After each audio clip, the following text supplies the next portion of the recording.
All right, ladies and gentlemen, boys and girls, and everything in between, welcome to the BPL. We are here for week 5, and I was the ringer. I'm last second addition to the casting squad today. They said, yo, we need someone in 20 minutes. I said, sounds great. And I'm not alone. I got Rain with me today. How's it going? Hello, good. Super excited to be here. Super excited to have you here as well.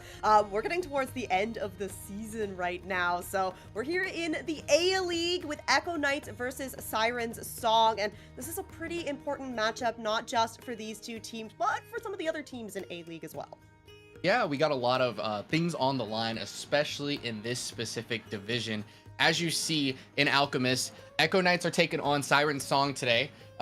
There is a world where both of these teams do get into the playoffs, keeping in mind that the 4 and 5 both have a play-in game to see who decides for that final playoff spot, and whoever ends at 6 will be eliminated.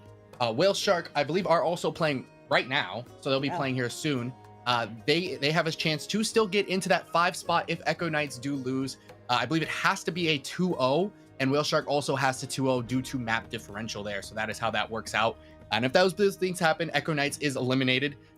However, I believe if Echo Knights just wins a map, they don't have to, I think either team wins a game. They don't have to win the map, or we don't have to win the game if they win a map. Then if we go to map 3 and that tie, I think both of these teams will clinch. It just depends on seeding at that point. So it's just a little funky in that scenario, but there's a lot of weird things in that situation. So yeah, they just win a map and they could lose and they're still in. It looks like I'm playing around with the thing to make sure that works, but there are already some matchups ready to go. So we already have the 2 teams already locked in. They know who they're playing in the first round of playoffs, and some clinches already made as the bracket is slowly filling in for next week's playoff start. Wow, I can't believe we're getting into the playoffs already. It's so exciting. I know that the 2 teams we have on the docket tonight going to be, a little bit stressed about this match, but at least they're going to know the maps that they're going to be running into because they are set maps here. So they'll be prepared. You can see on the bottom of your screen. So we will be getting started out on Circuit Royale for map number 1. Yeah, I'm excited. I love Circuit Royale. As a SIG player myself, this is one of the best maps I could possibly have. And I enjoy watching it just as much as playing it, even though everybody hates this map with a dying passion. I understand it, but I play Sigma, so I enjoy it a ton. Unfortunately, the map gods didn't roll it for C League, so I don't know what I did to hurt people, but I didn't get to play it this season. So hopefully playoffs. So That's right. that's what it is.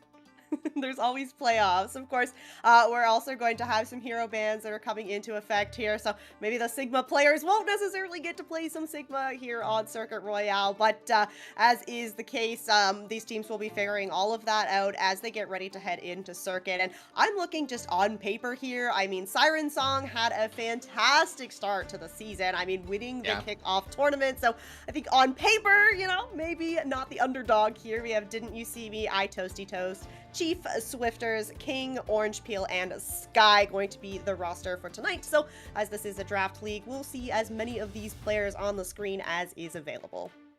Yeah, and I mean, there are some awesome players here. Toast is big. I'm a big fan of I Toasty Toast. Love watching them play every time they come on my screen. Didn't You See Me? Also big fan. Chief, this is a great, well-constructed roster. As I saw from the kickoff tournament, they gelled really fast, really early. They won their first 5 matches, including the kickoff tournament, then had a little 2-game skid, but are coming off a 2-1 victory in their last match. So this is kind of where, do they think they're getting their groove back? They had a nail biter that game beforehand. They lost that 1-1-2, but this could be the time that they're getting that groove back and trying to, get some wins on the board so they can take that momentum into playoffs and just finish off what they started with that kickoff tournament victory. All right, yeah, so coming off the back of that 2-1 against Caladrius, and on the other side of things, Echo Knights did play Caladrius already, and they did end up falling to them, but trying to come back from a 2-loss deficit in the last couple matches. It's Nyanza, Hageshi, Admiral, the Globestar, Empty, Riddle Dog, and Lazarus. So hopefully we'll get to see as many of these players as well, and hopefully they're going to be able to maybe try and turn things around as we get to the end of the season. Yeah, and I think these DPS and tank matchups, this is not a knock on supports. I have too much respect for support players to have a knock on them, but the matchups specifically going at it are going to be really fun. I think there's some really solid players in those position levels. They banned Sig first, man! Gosh darn it! I was like come waiting for you to on. notice it.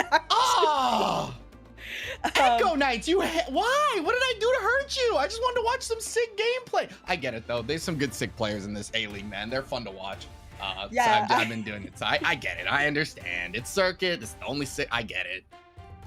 It's definitely, and I feel like Sigma is in a really strong spot right now. We've been seeing a whole lot of playtime for this hero, even on the maps that weren't necessarily the traditional Sigma maps like Circuit Royale is. So taking the Sigma off the table here also means that Echo Knights are going to be protecting that tank role. So Siren Song is going to have to respond with either a DPS or a support ban.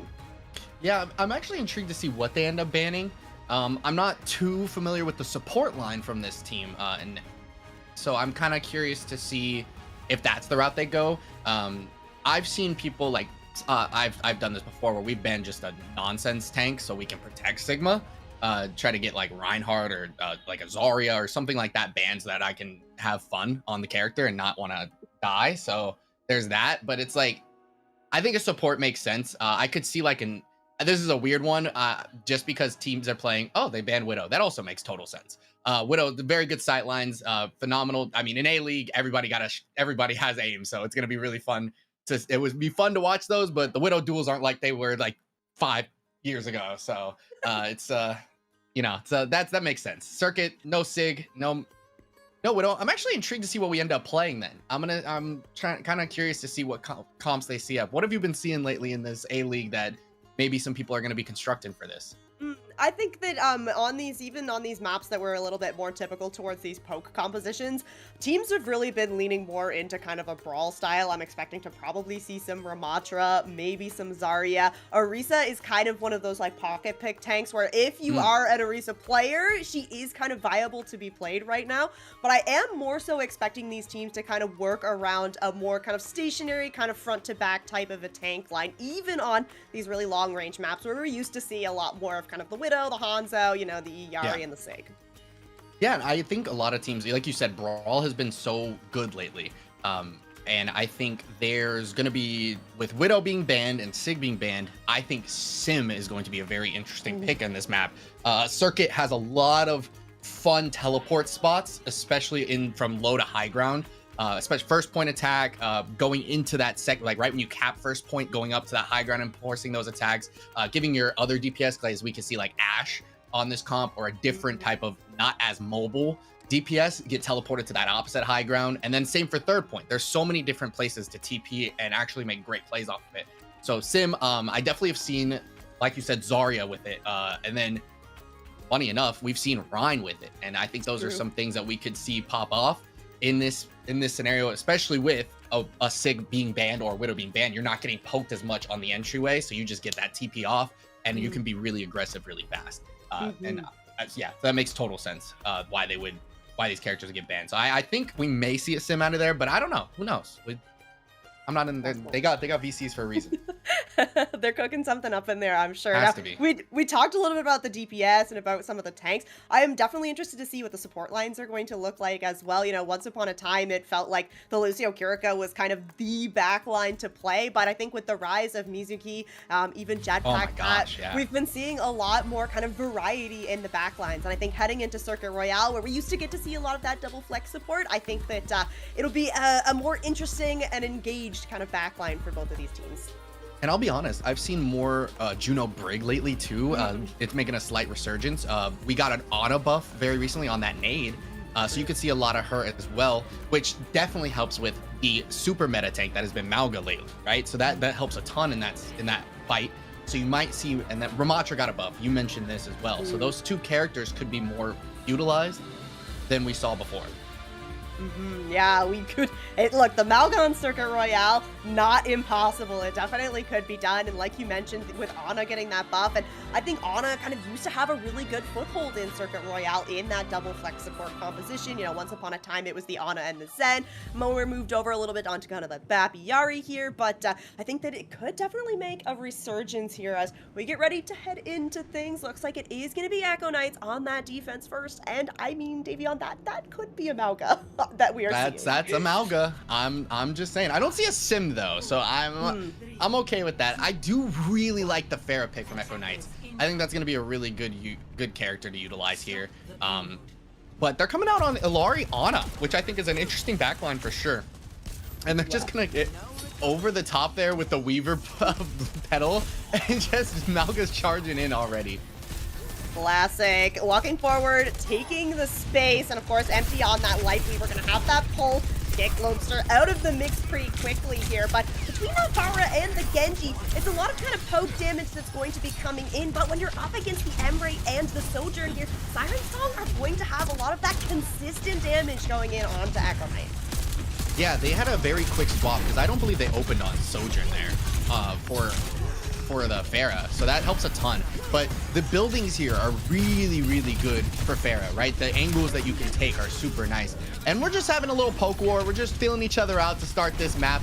Both teams know what's at stake, and you're going to see a charge in. Toast is getting kind of low, but there's going to be a pick on the Swifters, and that'll be the... No, I'm lying to you. Toast actually is going to get a pick. I thought they were going to back out of that, but they even the odds here, and it looks like they're stuck in that backline on this Genji. Chief is actually going to go down. A very good shot from Riddle Dog onto the head, and in theory, they should be backing up, but King is just taking the space and wants to keep it. Yeah, holding on. Has that Nemesis form forced out here already? The cap. We have an Alario online. Sky. Ooh, the deep it got deflected. Oh, didn't hit anyone though. Ooh, it got deflected back into Sky, but Sky is gonna say, forget it. I'm just gonna get a pick the old-fashioned way. Finds Higashi on that, and that again, I'm saying should be the end of certain fights, but it looks like everybody just wants to fight because now we have another support ult in the Nano. Cage is in on top of King, and now King has the Matra ult. We might see it come through. No, they're gonna back away. They're trying to keep this corner safe. That first corner is so valuable. The second corner even more valuable. They're gonna see a Kitsune rush come through on Riddle.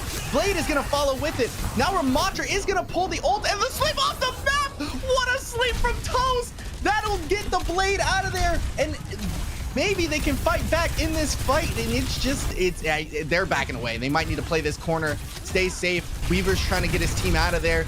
Does take the pedal up to the high ground. Now you're gonna see Sojourn. Chief is pulling out the overclock, just trying to keep spraying into the Globster, and that should be the end of point one finally, after some insane plays from both sides. Very impressed at all the ults being dumped in here. I mean, Chief with that overclock just immediately chunking down the Globester, so that Malga not able to be that presence on the point that was needed. And, you know, although it was quite the scuffle there, Siren Song is still moving into Streets phase with nearly 4 minutes here, and they've pushed up so far. They're getting great progress on the card right now. Yeah, and it felt that way on that initial point as well, right? They just had a lot of advancing. Oh no, they're gonna be the... Oh! And just pure nano. Another nano from Toast to save King. Sky's gonna find Higashi, and that they're gonna just fall back. Siren Song is being very aggressive, and like you said, they got really fast in that street phase into this second point, and it's just been non-stop cart progress the whole time. Yeah, I mean, Sky has this Captive Sun ready to go again. I mean, we kind of mentioned Chief swapping over to Sojourn was going to be a bane for Higashi on this Pharah, but that Igari doing so much damage.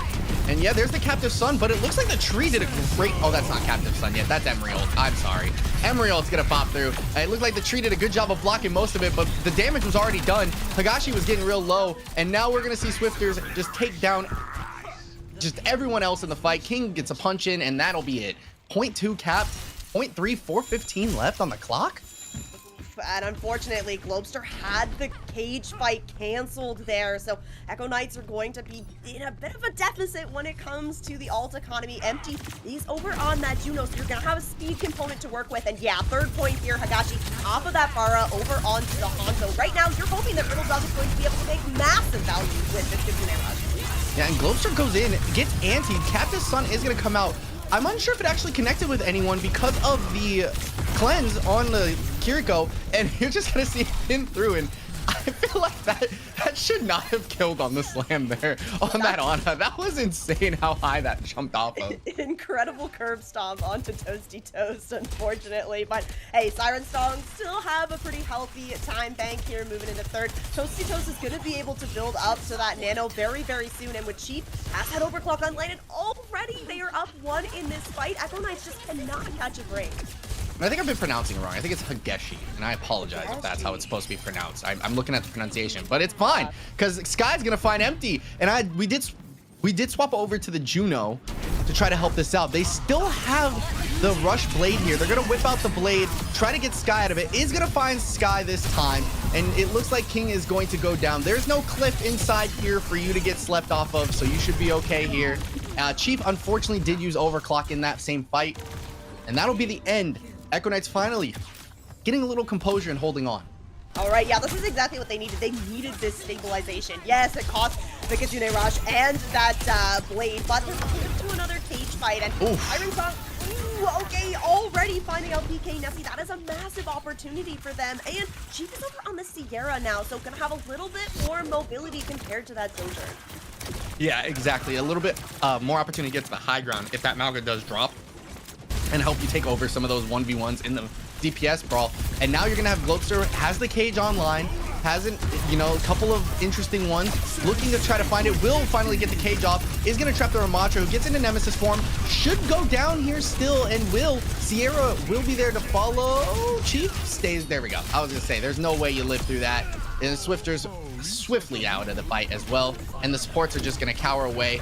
They're trying to get them, they're trying to catch these staggers, but a great sleep might stop it. Nope, it won't. That's gonna take down Toast, and that'll be the end of this fight. Sky gets picked though. Ooh, you cannot count Sky out of any of these 1v1s. He's absolutely incredible on this Yarino. Massive shout out to Empty and Little Dog, keeping Globster alive through that fight. 13 HP on the Mauga. Empty's been able to build up to this orbital ray in the meantime. Dragon's ready to go as well, but once again, Captain-san, Sky is looking for it. Yeah, and I don't think connected on anyone again. Like, is looking just continuously for it, and now Chief is gonna get picked, but Empty's gonna go down. Had the one ult for Echo Knights. The Dragons got released somewhere, but the fight's pretty much already over. Sky is gonna get taken down, and the better spawn means that you gotta run away if you're Siren Song.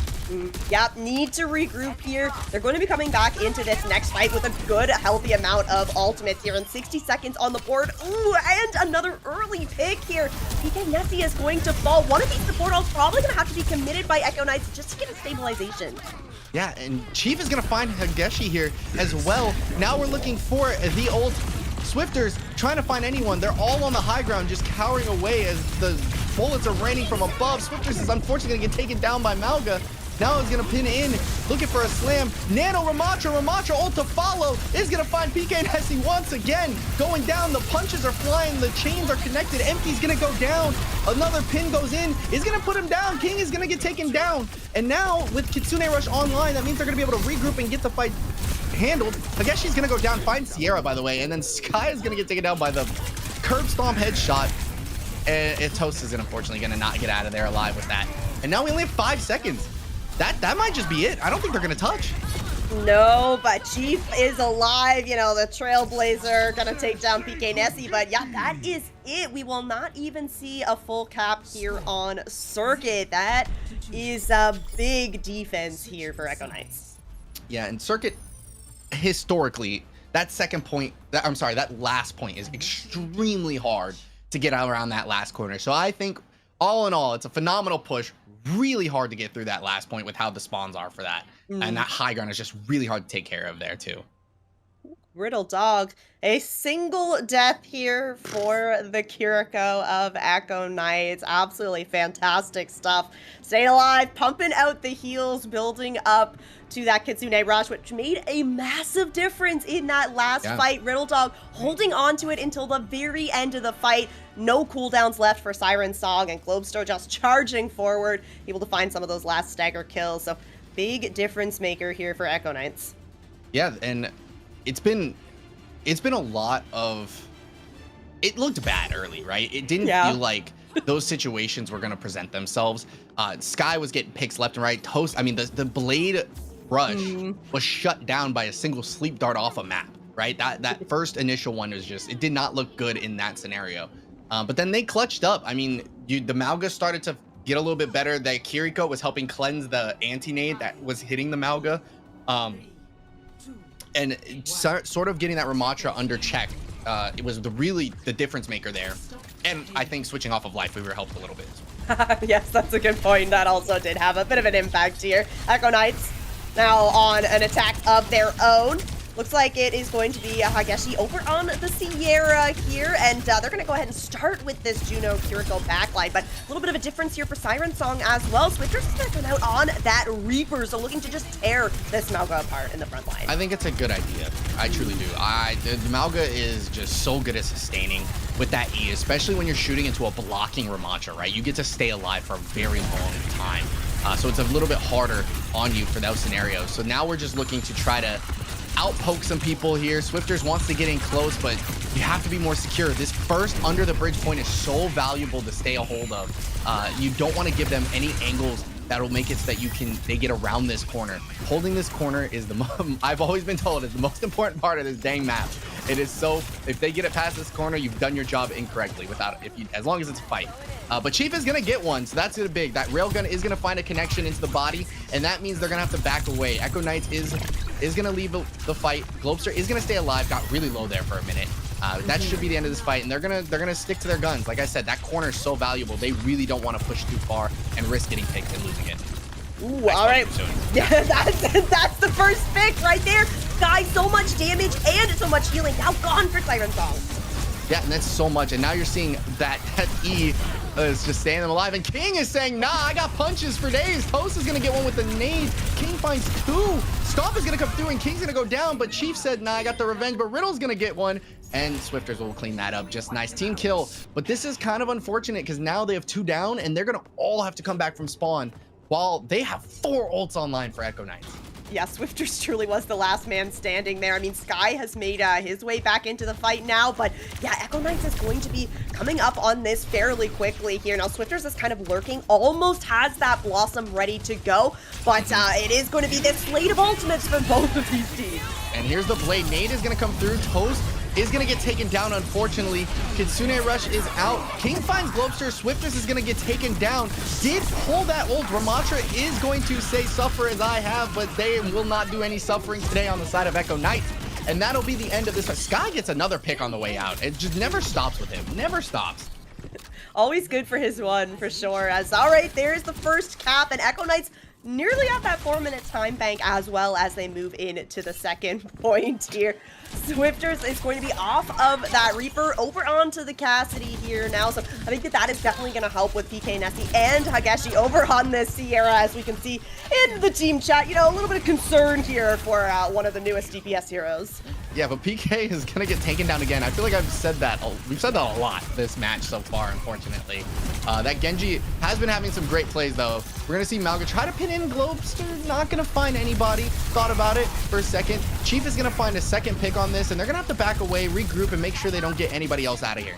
Yeah, a noticeable difference here in the defense from Siren Song compared to Echo Knights is that Siren Song have stabilized here on this high ground. Yeah. It's going to be so important for them to not give up any of that space for free for Echo Knights. They need to get this poke damage in from Chief and Swifters as Echo Knights are making that cross. Yeah, and Swifters actually swapped off of the Reaper to Cassidy. You're going to see the cage come through. Swifters is going to get taken down. Now, that CR ult does so much damage if you get caught in it, especially if you're in the cage. And that's going to be 3 down on the side of Siren Song. I'm going to make it 4 and 5. Team kill. Everyone's down. They may have another fight here, but Globster is down, so they might get back faster than he will. Yeah, I'm thinking the exact same thing. Now, you can see that Echo Knights have 3 on the cart. They're trying to get this moving as quickly as possible here. I guess you're going to look for a little bit of that poke damage. Has the drone to get out safely once Siren Song come back in for this re-engagement. Oh my gosh. Absolutely did, and right when they were about to leave, the drone broke. So King was able to come in on that D.Va and get the pick, and they're gonna have to regroup. They have 2 minutes, so they still have plenty of time to make another fight happen. And D.Va instead of Ram is gonna be very interesting, especially into this Mauga. You can eat a lot of that damage, and you don't get as much healing from the E as you would normally on your Mauga. So we'll see how that plays out. They're finally 5 again on the side of Echo Knights. Yeah, that D.Va going to be able to eat up some of the healing that's coming through from the supports of Echo Knight as well. But with the Kitsune Rush here, yes, Echo Knights to try and push this card in. Yeah, and the Kitsune Rush comes through, and so did the Overclock from the inside along with the Captive Sun, meaning the Globster is going to get taken down, and now it's a 4v5, a 4v4, 4v3. They've changed it around. Blade is going to actually come out. Very low HP, but it's still going to find their 1, 2, and 3 people out of the fight. They somehow flipped that after getting their tank picked right away. 2:45 left on the clock to potentially get this 81 and 50.54 meters to win map 1 and keep their playoff hopes alive. Amazing decisiveness from Echo Knights there. They have the ults to work with. They sustain through 3 ultimates that come in from Siren Song, both those DPS ultimates and that Captive Sun, and they hit back with the support ult, with the blade from PK Nessie. Absolutely massive for them. Also massive, they're making this rotation up to the high ground, so they're trying to take some of this space away as Chief gonna swap over on to the Echo here. So that focusing beam definitely gonna do big damage to the Globster if you can get him below half health. Yes, and it's realistically going to be really hard to try to make something happen now, but Toast is going to find Empty. That's a big pick to try to stall some of this cart push, but they're all underneath. They're still going. They haven't stopped pushing yet. They're getting real close to that gold box of victory. Someone has to drop to contest.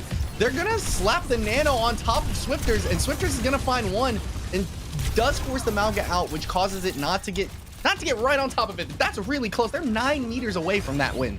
Yeah, and they have some pretty big ultimates here to work with. I'm looking at the cage fight. I'm looking at the Trailblazer. I'm thinking this could be a really nice combo here for Echo Knights if they can just once again force a fight on cart, make Siren Song drop down to use. Yeah, they have to do this. And with your comp differences, this is the right call.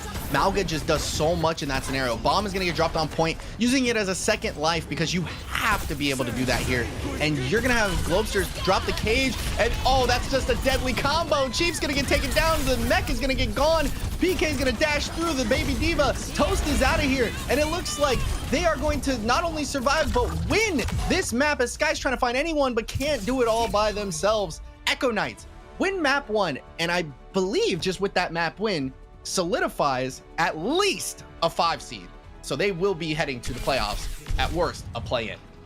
Ooh, good job here from Echo Knights. And yeah, I believe you're right here. Gonna have an opportunity to go forward into those play-ins. And of course, they're looking for a little bit more here. But map number 1, a fantastic start for them. Yeah, I mean, big win.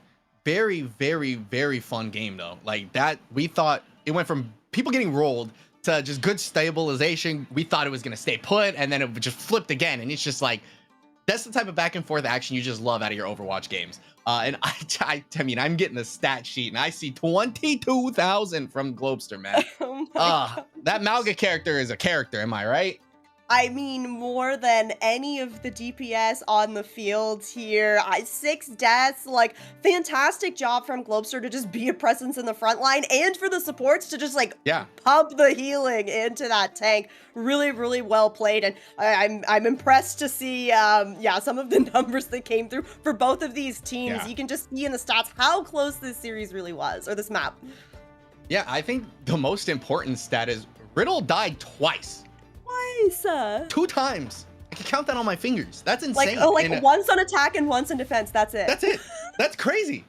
That's insane. Like, way to stay alive. And it's not like your team wasn't getting you. Like, I thought you died at least 3 times in the first 4 fights of the game because it felt like there was just you were getting rolled constantly. But no, you were staying alive, making sure you stayed in fights, kept things alive. Died once on defense and then once on attack. That's nuts. Oh, getting word as well that with that map win here from Echo Knights, Whale Sharks have been eliminated. They actually did lose a map in their series as well. We mentioned at the start of this broadcast that there's 2 matches in the A-League that are ongoing. So unfortunately for Whale Sharks, they will not be heading into the playoffs, but a fantastic season from them. And of course, they're going to play out their series off the stream. Yeah, this will be their last, potentially their last map, as they did lose map 1. So it could be the last map of BPL.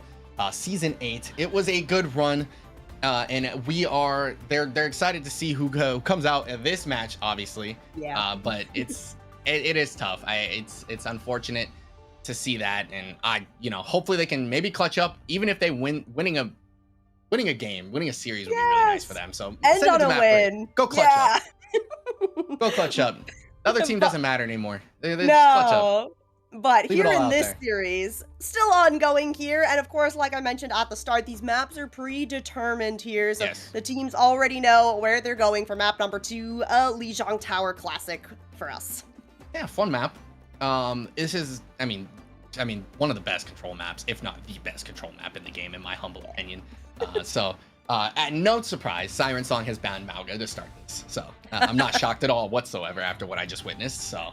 No, I think if that's what we're seeing from the Mauga on a Circuit Royale, I would be terrified to see what would become of the Mauga on a control map here. So, of course, that is also going to be a tank protect ban, and in response, it is going to be a Cassidy ban coming out from the Echo Knights.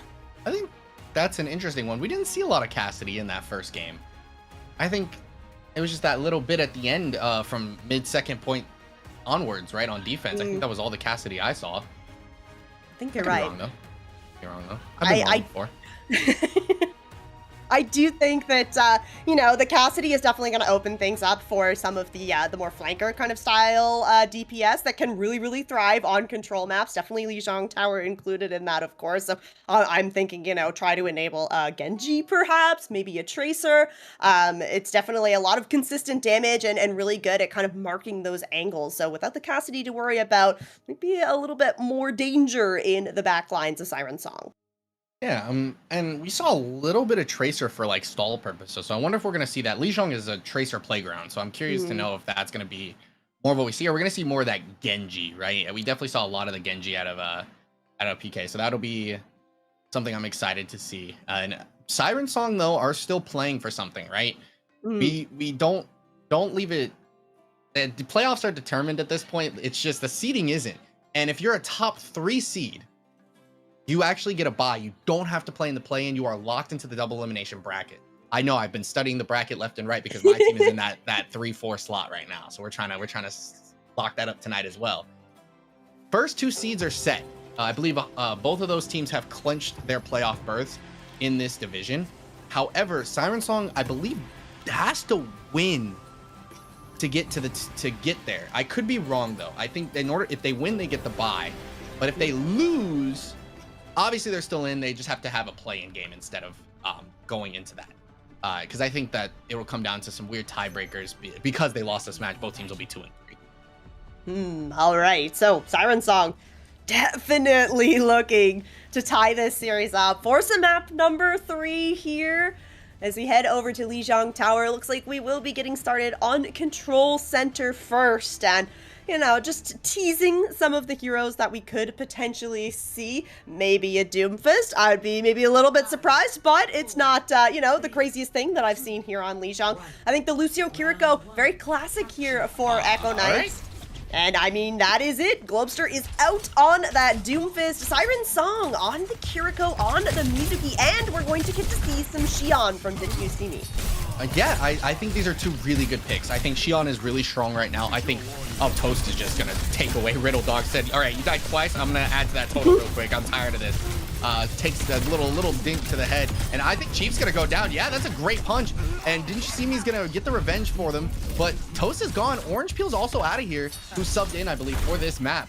And it's just Hazard on the point. King is by themselves and can't get out of this. Chief's going to switch over to Reaper right away, and that'll be Echo Knights winning the first fight here. All right, yeah, I like the adjustment here from Siren Song. Echo Knights with this Tracer, Genji, Doomfist. I mean, this is a hardcore dive comp that we don't typically see a whole lot here on Control Center. Now, Siren Song are just going to make a swap over onto the Tracer as well, so it's really going to be on Didn't You See Me to try and put some pressure onto Hageshi, making sure that you can't get into those supports for free. Yeah, and I think the biggest thing with these fights are the chain is so valuable. Look at the Echo Knights and tell me who wants to be chained, not a soul. And Empty's gonna get taken down real early. Chief just TP's in and gets one. Did you see he's gonna go down, but not too crazy because PK Ness is also gonna get out. Toast is trying to stay alive and will do so, staying alive in this fight. But Chief is gonna get taken down by Riddle Dog. They did flip the point, so now you're just trying to stay alive and making sure that you don't lose this point really fast as you're down 2 now in this fight. And they're gonna re-engage really fast. These fights are just happening back, forth, left, right as fast as humanly possible. Globster's gonna get taken low, but that block does save it. Point flip is underway. Punch is gonna go through, and now, Hageshi almost got taken down right away on that one clip from Chief. Tearing it down, gonna double blink out of there. I don't believe anyone got caught in it, but it forces people to get situated differently. Riddle Dog and Toast, Kiriko's are exchanged. We're gonna see the Doomfist Meteor Strike on top of the Mizuki is gonna be able to not get it down. The TP around the wall saved their life, but it's not going to be enough to save King. And this should be the end of the fight. And the best part about this is that you have point control. You've been ticking up the percentage the whole time. Yep, Echo Knights came back into that fight when they were up 2 so fast because they have empty on this Lucio. Now, okay, Globster pushes a little bit too far, touching the spawn doors, backfiring there. But of course, that Doomfist for Echo Knight's gonna get back quickly, but oh, losing empty here, detrimental. And right now, it's go, go, go here for Siren Song. They need to get this point flipped quickly. Yeah, and they're gonna get PK's gonna get a pick, and that's really important because now they can stall a little bit better, knowing that they have it. But it's beautiful, beautiful job. Beat's gonna come through. They're trying to help each other out. PK's gonna get taken down. Doesn't have the healing to support him.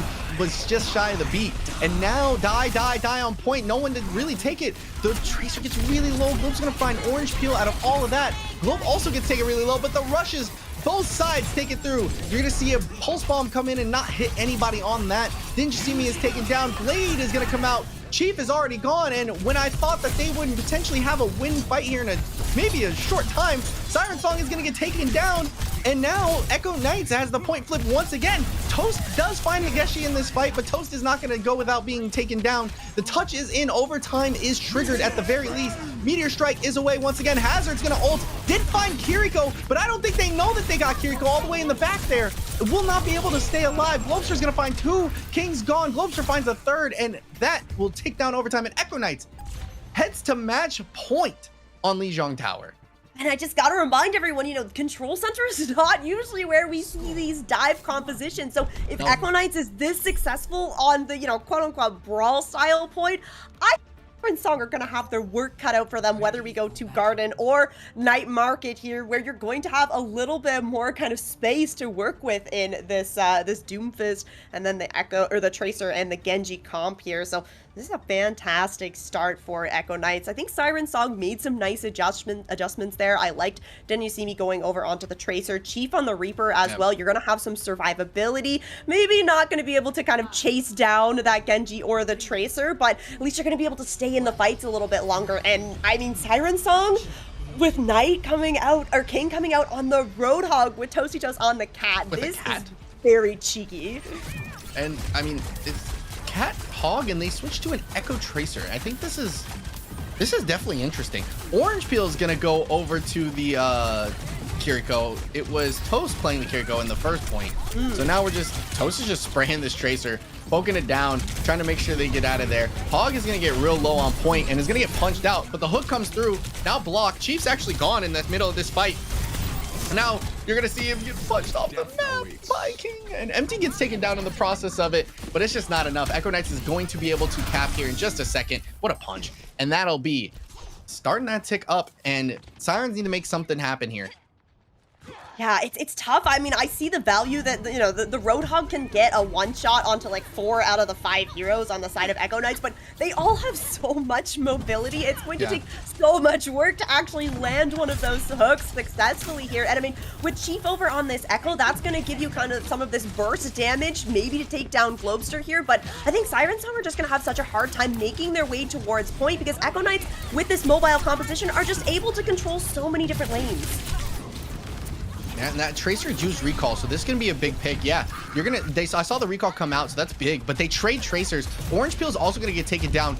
Globster has just been phenomenal on every tank player, character they played. I'm seeing pick after pick on these with his Doomfist, and it felt like a question mark when we saw it come out of spawn. And now I'm seeing it's an exclamation point. I apologize, I was unfamiliar with your game. PK is gonna get picked as well. Toast and King see themselves out of here. The point is still ticking over 50% now, and we are seeing this end game. Can they get something online to help out? Because they're not even really, the ults aren't even getting up there as much. No, these fights are just happening a little bit too quickly for Siren Song to really get anything online here. Now, the duplicate could be big. The catnap, also a big opportunity. But again, so much mobility on the side of Echo Knight. It's going to be hard to find someone to drop off the edge. Yeah, and forget the dropping off the edge. Are you going to be able to hit anybody? It's so fast. Orange is already dead. They're gone. Meteor Strike comes through, and they're going to stay in the fight here. Nope, they're going to get out. They were smart. I think that was a good decision. 85% counting now. You still have Kitsune Rush closing in on beat here. You're going to see Kitsune probably soon with that blade. Not just the blade is all you need. Orange is gone. King already was taken down. 92% in counting. And right when we thought it was impossible to win it, they're going to beat staying alive in this fight. Takes the punch as well. Duplicate is going to get taken out. Didn't You See Me is also gone. Cat is on the point fighting for their lives, trying to stay alive. The Kitsune Rush also there, flying across, looking for a pulse bomb is Higeshi. Catnap is gonna go through. I don't know if it connected anyone. Orange Peel is gone. King finds Higeshi though. Toast is gonna get taken down as well. This Roadhog is trying their best to stay in this fight.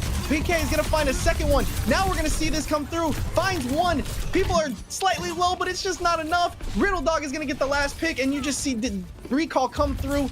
Just slightly alive here, but it's not going to be enough. Empty finishes it off, and Echo Knights takes game 2 and the entire set here, a clean 2-0 for the side of Echo Knights. Wow, and I mean, you know, Circuit was a lot of back and forth here, but Echo Knights definitely in control here on Lijiang. And yeah, Globster, like you mentioned, maybe we were just not familiar with his game, but absolutely incredible here on the Doom Fist, and definitely causing a lot of issues here for Siren Song. So massive win here for Echo Knights, and yeah, maybe a little bit of an upset, you know, on paper at least. Yeah, I mean, again, both of these teams were kind of in that same situation where they lost a couple, won a game, trying to bounce back from those and build some momentum for playoffs. I felt even after the first map, even though they lost, it was so close that you didn't feel bad about it, right? It's like you're locked in the playoffs. You're trying to just, you know, try to find something that works and try to make sure that you take that into playoffs so you can make a deep run into that bracket. And this second map, Lijiang is just one of those maps where you either have one of the greatest games you've ever seen, or it's going to be the biggest blowout ever. There's never an in-between. It doesn't feel like not much push-pull. It always just feels like out, out, out. And it felt like that first map in that control center, it just felt that way. Like it was just, every time you felt like they were going to get a leg up, they couldn't maintain it. Someone would get picked right after they'd win a fight and cap the point. So it was just really hard to bounce back from that. Yeah, absolutely incredible showing for Echo Knights, and you know, all of the players as well. I think that yeah, definitely, you know, a big shout out to Globster, who made some great adjustments there. The support's also fantastic showing throughout the series. I think that Siren Song have a lot to be proud about on that circuit map for sure. You know, fumbled a little bit on Lijiang, but I think that it was a pretty impressive showing from them throughout this series. And of course, they are not going to be out of the playoffs running. They're just gonna have to work a little bit harder in the next week. Yeah, they both get games here, and they are ready to go. And I believe we have brackets, but things are so confuzzling. I think we should have the. I think we still have a couple games that still need to be played for the 5 games. I guess the Whale Shark game still needs to be completed for that to fully lock into the bracket. Ooh. But Siren Song, like we said, falls to 5. There's a strong chance that those teams play again in the 4-5. No, I'm lying to you. They I forget that they re-bracket them opposite conferences. So they're both gonna lock in, but you know, that first initial map, I believe they get ban is what really valuable on that first one, being a 4 instead of a 5. So it gives you a chance to still lock in. You could see both of them are locked in on the bracket there. I think the 3rd seed may just be locked in then, because they did win a map. So they don't have to worry about the map differential anymore. So that's what that Whale Shark game also had value there as well. But yeah, really good game. Definitely some things being seeded. Opponents now know who they're going through here. It's gonna be an interesting playoff for sure. Just a couple more games to finish off, and we'll get those final seedings together. Yeah, it's super exciting, especially, you know, coming into the play-ins and the playoffs is like when the 2 conferences are finally going to clash against each other. So yeah, Siren Song will be taking on Phantom Verdict there, of course, coming over from the Assassins division, I believe. So exciting to be preparing for their next opponent. Echo Knights, of course, gonna have to wait until the other matches are complete in the opposite conference here before they know for sure who they're gonna face off against. So a little bit of time for them to just you know, hurry up and wait. Yeah, and Siren Song Phantom Verdict game is actually a fun run back. They played each other in the semis in the kickoff tournament. And so, you know, no double elimination for this play, and it's win or go home, right? So you have to clutch up and win it. And Sirens won that first matchup. They sent them boys packing early, right? So we want to see if they can they return the favor. Phantom Verdict wants to send them home before they have a chance to get into the bracket. So this could be a very, very interesting start to this A-League tournament. Ooh, all right, taking a look at the matches. There are more happening tonight. That's right, everybody. There will be more action here on your Bad Pachimari League stream. So, like we mentioned earlier, the Whale Shark versus Caladrius was a match happening at the same time here. So you can see there, yes, Caladrius. Complete. Yes, completing that in 2-0 fashion. But you can see a few matches on the docket for 8 p.m. Eastern, and it's going to be Flying Bugbears versus Danu that will be here on the stream. Yeah, and that also should be a game. Again, everything has implications at this point, right? I think everyone that's playing has some seeding or could be going home. I believe 3 teams from that 9 p.m. slot could be eliminated tonight. They're in that lower end. So like there's a possibility.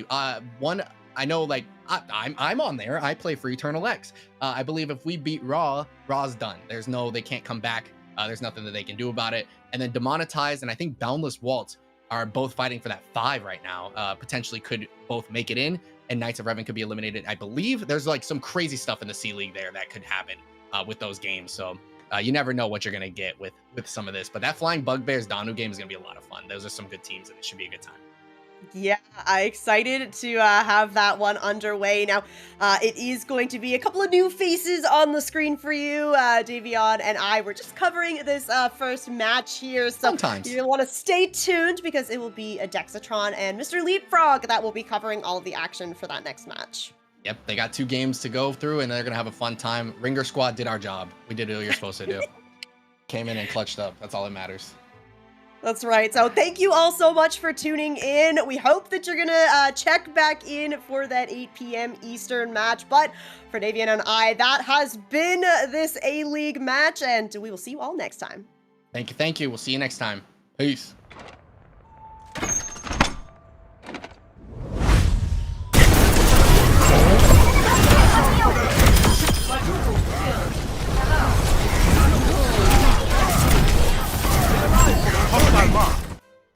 What is another go?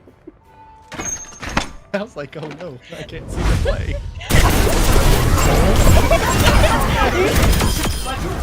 Witnessing our shock to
All right, welcome back, everyone, here to BPL. Now we go down to the Barbarian League here, or B League here, for in the Barbarian division. My name is Dextron.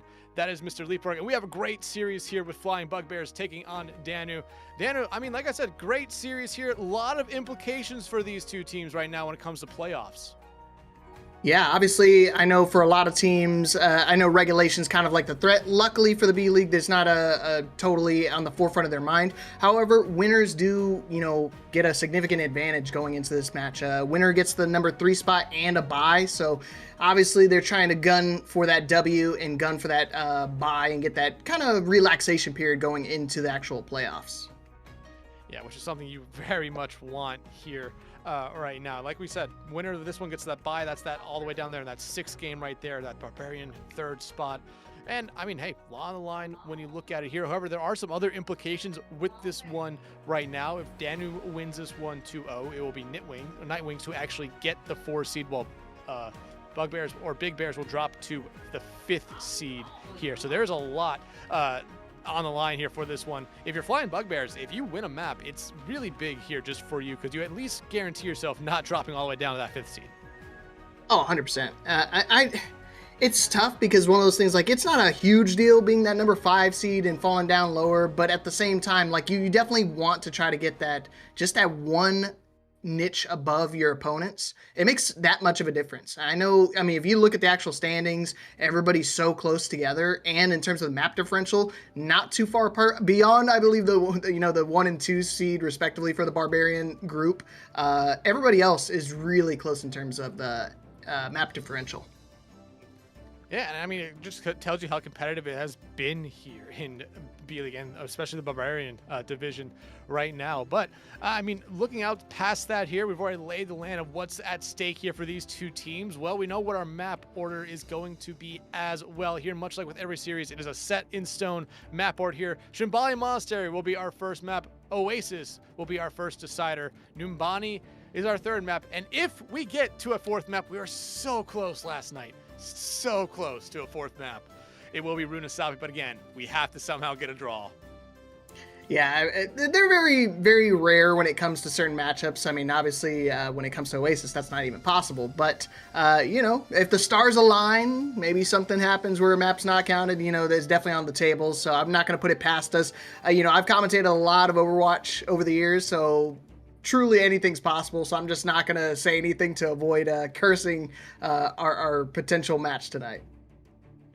Absolutely, but when you look past that here, we still have the rosters for these two teams. And again, if they're here, they do have to play subs, are pretty common here in BPL. But when you look across them here, for Flying Bugbears, you have Impulse, Alfred, RG, Trixie, Tally, Sea Carrot, Gosh, and Jolda here. Again, very good roster here. A lot of the players, though, first time I'm seeing them in any play, which is really, really fun for me. We're going to learn a lot about these two teams throughout the night here. Yeah, I would say a few of these players have been around the BPL for a couple years now. I believe we're season number 8, so plenty of opportunity for players to kind of mix and match and kind of dabble in a couple of roles. I believe Tally's going to be the primary tank for the Bugbears tonight, but you could see a couple of the players have that flex icon. They don't have it on your screen, but they do have that potential to kind of mix and match and tag in and out. I know there's some dedicated Rhine players out there that love to pull it out when given the opportunity. So hopefully we can see that a little bit tonight. Again, with 1st to 2s, they kind of go by pretty quickly. But let's take a look at Danu's team. Yeah, and you can see with their lineup, they got Mooney, Greninja, Harp Luther, Seb, Munching, Potato, and of course Emerald City 3. Yeah, and I mean, I know Munching, I know Greninja, Seb, Mooney. These are and Emerald City. These are players that I have been able to recognize through BPL, through stuff like CGL, and even some leagues outside of the community league as well. A really good team on paper. It's unfortunate the record they have right now, but a win here tonight, like we said, does put them in a really good spot for that playoff. That's exactly what you're gonna be looking for. And hey, you talked about people who like to bring out the Rhine every now and then. I'm not going to go far. I'm not going to go past Seb right here saying Ryan's their favorite hero. That doesn't mean we won't see it, though. Fingers crossed. I know a lot of people, it's a fan favorite amongst the people. It's a fan favorite amongst most of the staff here as well. I know a lot of the casters, a lot of production actually dabble on a few of the teams. And for some weird reason, a lot of them play Reinhardt. People just love the big German rectangle man with a hammer here. But one more thing we have to do before we get into our first map here of the night, and we have to talk about bans here. It's going to be really interesting to see what these two teams ban out, considering Shambali is going to be our first pick. Flying Bugbears ban out the Sig, while Danu bans out the Mizuki here. And I mean, Leapfrog, these are honestly two really good bans in my opinion here. Oh, 100%. I think with Shambali, it's kind of like the poke central, right? You kind of funnel down into a nice narrow chokeway. There's plenty of opportunity to get a boatload of damage. While Danu, focusing on the Mizuki, I feel like they want to try to prioritize a mobile tank, whether that be like the Doomfist. I saw a couple of the players have the Wrecking Ball icon under their name, so maybe we're going to see a little bit of that pseudo dive in action for map number 1. And I mean, Mizuki right now, I feel like is one of the most meta supports in the game, right there with Lucio. And hell, a lot of the time you see Mizuki be kind of taking the spot of the Lucio in a lot of cases here. So you might just be seeing a lot of teams focus in on Lucio here, maybe something like the Juno as well. I mean, realistically, we've had a lot of openness in the competition here as of late, and it's been really fun to see it. It's going to be really interesting to see what these two teams want to bring out as well, because like we did mention, Rhine definitely maybe a little bit more of a possibility than some other series this weekend. 100%. And that's where I think the balance team has definitely gone in the right direction of just kind of tuning a couple different characters throughout the past couple months. Lucio included. I know Lucio took a big hit in terms of his ult. Obviously not written off, not one of those characters that you just completely drop. But at the same time, you start to see the strengths of the other supports naturally start to increase. That power creep is real when it comes to these supports, because they, have been getting better and better over time. And I think with the cheaper ultimate cost of the Mizuki, the Kakai Sanctuary, definitely makes it a win condition for a lot of teams. It really does, and we've seen some Sanctuaries be used to basically negate almost any ultimate. I believe I saw it yesterday, or maybe in Face League, where I saw Sanctuaries being used to negate Dragon Blades coming out here. So very, very interesting. But as we head into our first map, Leapfrog, what are we seeing here from these two teams? Well, I mean, obviously, loading in, we could see Seb starting off on the Wrecking Ball, and already kind of alluded to it. When you ban that Mizuki, you're kind of trying to focus and prioritize a tank that can have a little bit more agility, play a little bit more agile, and hard to kind of anchor down. While on the side of Bugbears, you could see that they're trying to be a little bit more focused on the front line, just pouring a lot of damage onto the supports themselves and putting a lot of emphasis on damage. So hopefully we can see that in action and see it going off here for map number 1. Again, implications on the line for our playoffs. Let's see who's going to take the W. Let's go. Look for that one shot with the Widow before swapping right back over to the Soj here. Potato, a little bit of a late swap as well over to the Cat here. And I mean, carrying Mooney into the backline, not necessarily the worst idea here for them, but we're in a little bit of a poke phase right now where Bugbears are going to allow Danu to take a little bit of space here. Yeah, you see, already starting off well. Trick or treat. Just taking the first pop shot off, and you can see them going right back into the action, not slowing down at all for Danu. I think that might be Trixie.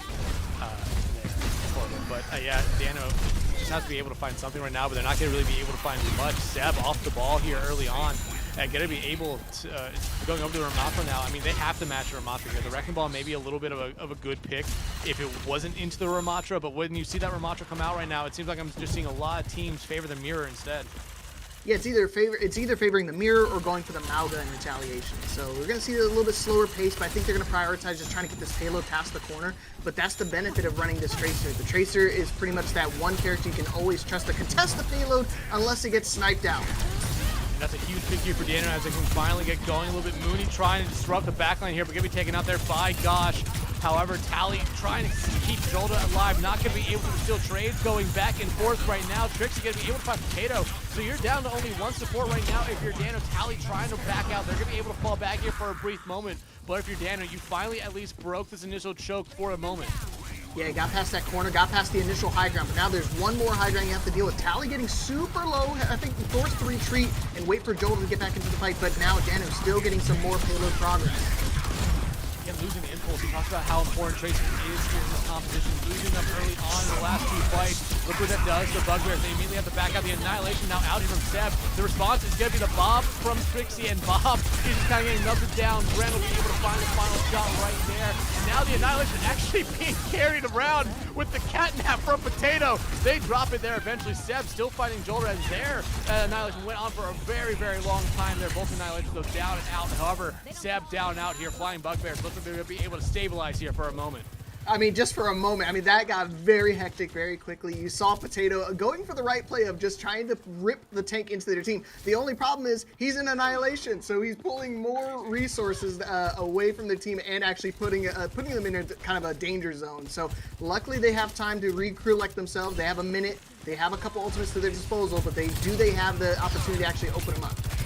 You have to be looking at Gren here right now with this overclock, really the only ultimate online right now for either team. You have such an advantage if you're able to find 1 or 2 picks for that. Mooney not that far away from their own Sundering Blade as well, but you need to be able to get some space early on, and Seb try to take all that space right now, but they are just being chunked out here by Impulse. Anti-Nade thrown on them early on. The overclock now out from Gren on the off angle, but you lose Emerald City early on. Gren not going to be able to find anything with it as Flying Bugbears. They are doing everything right now to just hold on to this first point. Yeah, and Potato made the swap over to Anna as well, just to kind of help sustain just a little bit longer, recognizing maybe the Jetpack Cat not finding as much value as they like. They do have access to Sundering Blade, but this blade needs to be perfect. We need to find at least 1 or 2 picks in this situation, or at least give them enough space so they can actually push this payload in, because I mean, we're just a few meters shy of being able to secure the first checkpoint, but again, only 25 seconds on the clock.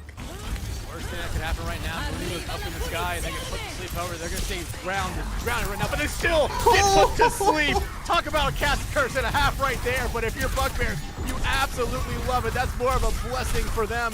And now Danu just trying to find anything right here, but the Bugbears taking all the momentum back on their side, trying to force back Danu here. All right, they do trigger overtime. Potato gets the pick on the Trixie. An opportunity for them to get into this fight. A big chunk of their damage now gone, but Impulse very close to a Death Blossom. Could see maybe a clutch play from them if they wind up surviving. Survive to the backline here. Are they going to pop the Death Blossom? Yes, finding 2, make it 3 for them right there. But the point almost kept the 2v2 here on point. Impulse with 4. Can Impulse find the 5th? Seb with the Annihilation, but the Nano here invested on the Impulse. Do they get the ace? They get the ace and the full hold of the first point. Unbelievable. I mean, you want to talk about a clutch swap for Impulse going over to the Reaper at the last possible moment to get builds up into an ultimate in time, and for the Nano to come onto him, just the cherry on top in that situation, and just narrowly able to get it to a full hold. I mean, barely, 0.8 meters away from actually securing that first checkpoint. Gotta sting if you're a Flying Bugbears fan. Oh, it's got to sting very much. Actually, no, you have to love that if you're the Bugbears. They were on defense there. Danu is the one that kind of stings for it there. They didn't get really that far. And this is still a very difficult first point cap here for Bugbears, but Danu, it seemed like they struggled to really find anything there. Ready or battle. Yeah, you see it's 180 me, but very flustering for them. I mean, there was so much resource being put into it, and they're putting all their emphasis onto Tally, and just that's the only downside of running like this, the mirrored Ramatra or even the Malga comps. You put so much emphasis and focus on to the tanks themselves. You kind of you forget about the other players in the actual match themselves, whether that be Trixie just popping headshots, Dynamite putting people kind of low, and then you also have Impulse that was originally contesting the bot or the payload for a long time on that Tracer, made the swap over to Reaper, and then just in time to get that clutch Death Blossom. Yeah, and look at what Danu's doing here. I actually like this idea from them. Play this close hold, try to get as much time off it as you possibly can here. And I think you hit it right there. Impulse swapping over that Reaper was such a big difference there for Bugbears. It gave him a lot more pressure. It gave him a lot more sustain on the card here. Ice Ball, though, trying to come out here. Does trap off Tally, but Jolta able actually to find a huge pile, and it takes care of Potato. Emerald City Gren. This is a absolute nightmare here for Danu. And it looked so good with the Ice Wall, but it falls apart quickly. Yeah, on paper, that was a great plan. Bad news, you ran into an anti from Jolta. I mean, completely 180 that fight. I mean, you saw everybody get so low. Emerald is not able to get that Suzu off in time to cleanse that. And now you can see Bugbears just slowly chugging that payload along, and they have a ginormous time bank to their disposal. Yeah, I mean, you can afford to really lose a fight here right now if you're Bugbears, but I think you want to keep this momentum on your side. You get impulse to, use that right forward and fade away back towards your team.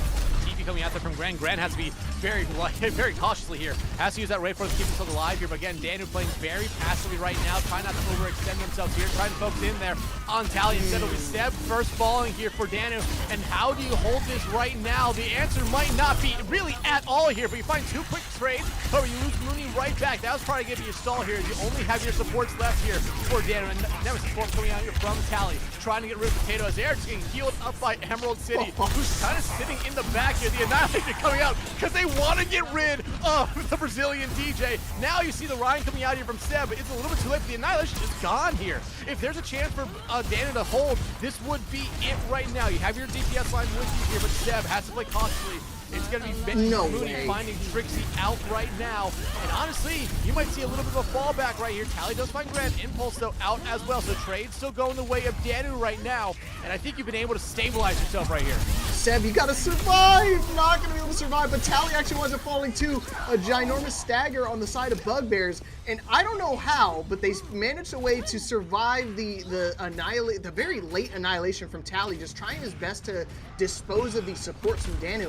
They were being so, evasive and elusive to the point where he just felt like he had to ult to try to clear that point, and they were so close to capping it as well. Now I'm getting kind of nervous here, buddy, because now we have 1.5 minutes left on the clock. I mean, they do have a ton of ultimates to their disposal, but again, if you come up clutch with one big play like from Gran or Mooney, could turn the match on its head.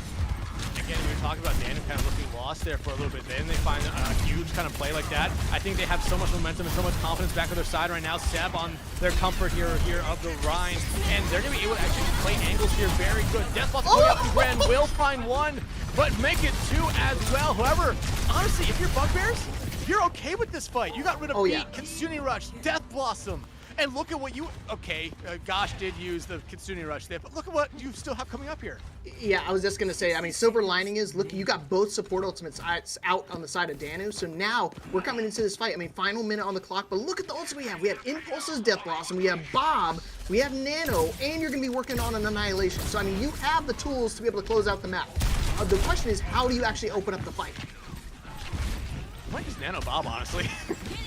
Just throw Bob into the backline. Nano force Seb to have to decide whether or not they want to do it. Bob is out, not Nano. However, it is forcing the back loop. You lose Gosh. However, they didn't have that ultimate ready to go here, so not necessarily the worst case scenario here for Bugbears. There's the Annihilation out from Tally. That's also out from Impulse as well. Will find one, but shattered out of it. Where's the Sonic Blade? Does come down on 1, but the Annihilation just going to be able to melt through everyone. Do we have another miracle, though, online here for Danu? You have Gran and Emerald City right here. Gran just trying to keep as much healing as they possibly can from Emerald City. Emerald City, again, just not being bothered at all. They get finally caught out here by Tally. Overtime will commence, but it won't matter. Potato finds 1, but another touch coming out here from Mooney on the Tracer, but it's going to be a fleeting one right there as the Bugbears will take our first map. But man, did Danu make it interesting. Oh man, I mean, it literally came down to a final fight situation again. I mean, the ultimate's just too big to stack up amongst them. And of course, it's got to go to this Impulse play, this Impulse ace at the very end of their attacking run. I mean, what a clutch moment it could have been for their team. They almost actually full held them even further, almost took it to, Danu was almost able to actually secure that map themselves. Very close niche between both of these teams. And if this is how it's going to be for the remainder of the set, I'm excited. Hey, again, these two teams were tied coming into this one here, had the same exact record. We expect to see a close series and a lot on the line here. However, with that win in that map right there, that does check off one thing for the Bugbears. They won't be the 5th seed here. So they're able to breathe a little bit calmer right now, but now they have their sights set on that 3rd seat here. And if you're Danu, you now have to essentially reverse sweep here to make sure you lock up that 3rd seat right now. But remember, next map will be Oasis. A completely different map, honestly, here. But what do you see these two teams ban? Because both of them have been playing very well. Do we see a Reaper ban? Do we see a Ramatra ban? There's options here for Danu. So the one thing I'm kind of I'm frustrated about is Danu, pulled the trigger so early on this Mizuki ban, and I feel like the Mizuki is kind of like the linchpin for the defensive hold against a Wrecking Ball. So now that Flying Bugbears have seen what Seb is primarily going to try to lean on at the start of the map, I think they're just going to wind up just trying to ban the Wrecking Ball. So I think, I was going to say, at that point, I think Danu's going to have to try to save the Wrecking Ball for this initial ban, because obviously if you get choice of map selection, you have a choice of getting the bans first. So it's kind of the balance of choosing which one you want to go with first and when you want to actually try to utilize that first selection. Yeah, and hey, before we get back to the bans here, again, we talked about playoff scenarios here. We can confirm this right now. The Nightwings have been locked into that 5th seed. They'll be playing Flying Blahar in that play-in game there. Winner will play Mango Nectar in the first round there. And now we are basically playing for that last bye right now with these two teams. Flying Bugbears so very close to locking themselves into that 3rd seed here. Danu, though, might have a little bit to say about it. But now let's get back into the bans here. It's going to be really interesting. Again, like you said, I think the Mizuki ban maybe was a little bit too early there from Danu. But no, Danu comes right back out with a hazard. See, and again, the reason why they do that, Dax, is because they don't want the Wrecking Ball to get banned. Because I think Wrecking Ball on Oasis is way better of a matchup. And that's why I was saying I'm frustrated, because now could have been the great time to get that Mizuki ban out, because I think Mizuki is a great counter pick for the Wrecking Ball, especially on a map like this where there's lots of narrow ways you can kind of turn corners, hide your doll so you can make sure you teleport back safely. So I feel like Flying Bugbears is going to try to lean on maybe another support ban themselves, but could be up in the air. I mean, Flying Bugbears, they didn't ban out Mizuki. That's still on the table for them here. They could ban out the Mizuki right now if they really want to. And again, that could... Oh, wait, no. Wait. Oh, they do? Okay. I was thinking about that backwards there, but apparently I was right, so I'll take it for being wrong. Well, so I'm confused. Like, what is Tally gonna play here that would warrant like banning the Mizuki? Really, the honest, I don't know. I was thinking about that so backwards. I'm so confused now that I'm right.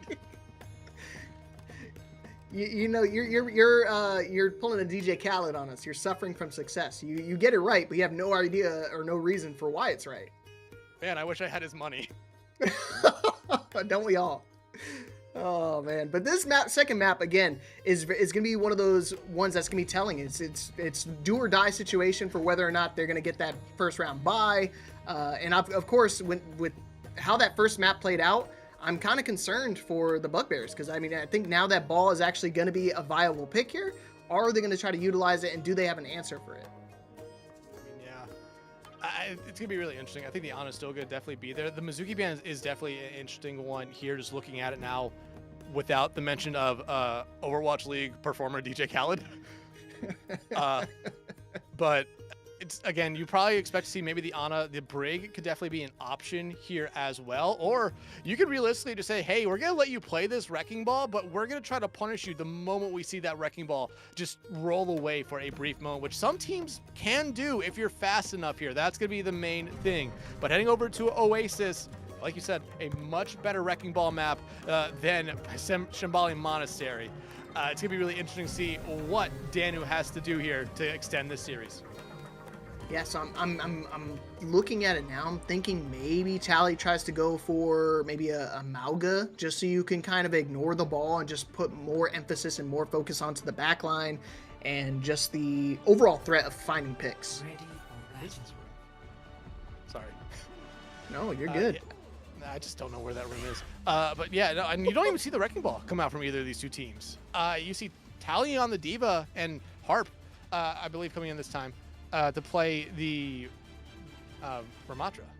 Yeah, so I think again that's where it comes down to like the strengths and weaknesses. I think Seb primarily likes to play the Wrecking Ball, a lot of those elusive tanks. So maybe Harp has a little bit stronger play style on the Ramatra itself. So hopefully we can see it in action here as we roll into map number 2. Flying Bugbears 1 win away from securing that first round bye in the playoffs. So let's see if they can make it happen.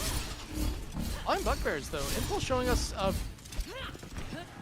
wow, I can't. I flushed you with the DJ Khaled one, huh? I'm forgetting names right now. We're seeing the Vendetta come out for them, considering that we really didn't see that much from them. Actually, no, we did see a little bit, but the Reaper was much more impressive here. But look what we're just seeing early on from these two teams. They kind of just rotate around the map, but Danu trying to force Flying Bugbears into a spot where they have a much better confidence. Yeah, 100%. I think they're just going to wait for the points to unlock and then just be able to just jump on it, capitalize on it pretty early on. And you see everybody kind of just playing their patience, patiently waiting for a pick and waiting for an opportunity. Impulse can be the first one to get that first blood. However, Danu still threatening, still looming in the shadows. Yeah, but the Flying Bugbears, even if they end up losing this fight here, they got the point cap right now, so they're gaining a little bit of progress and momentum. And you're going to actually force a little bit of fallback here from Danu.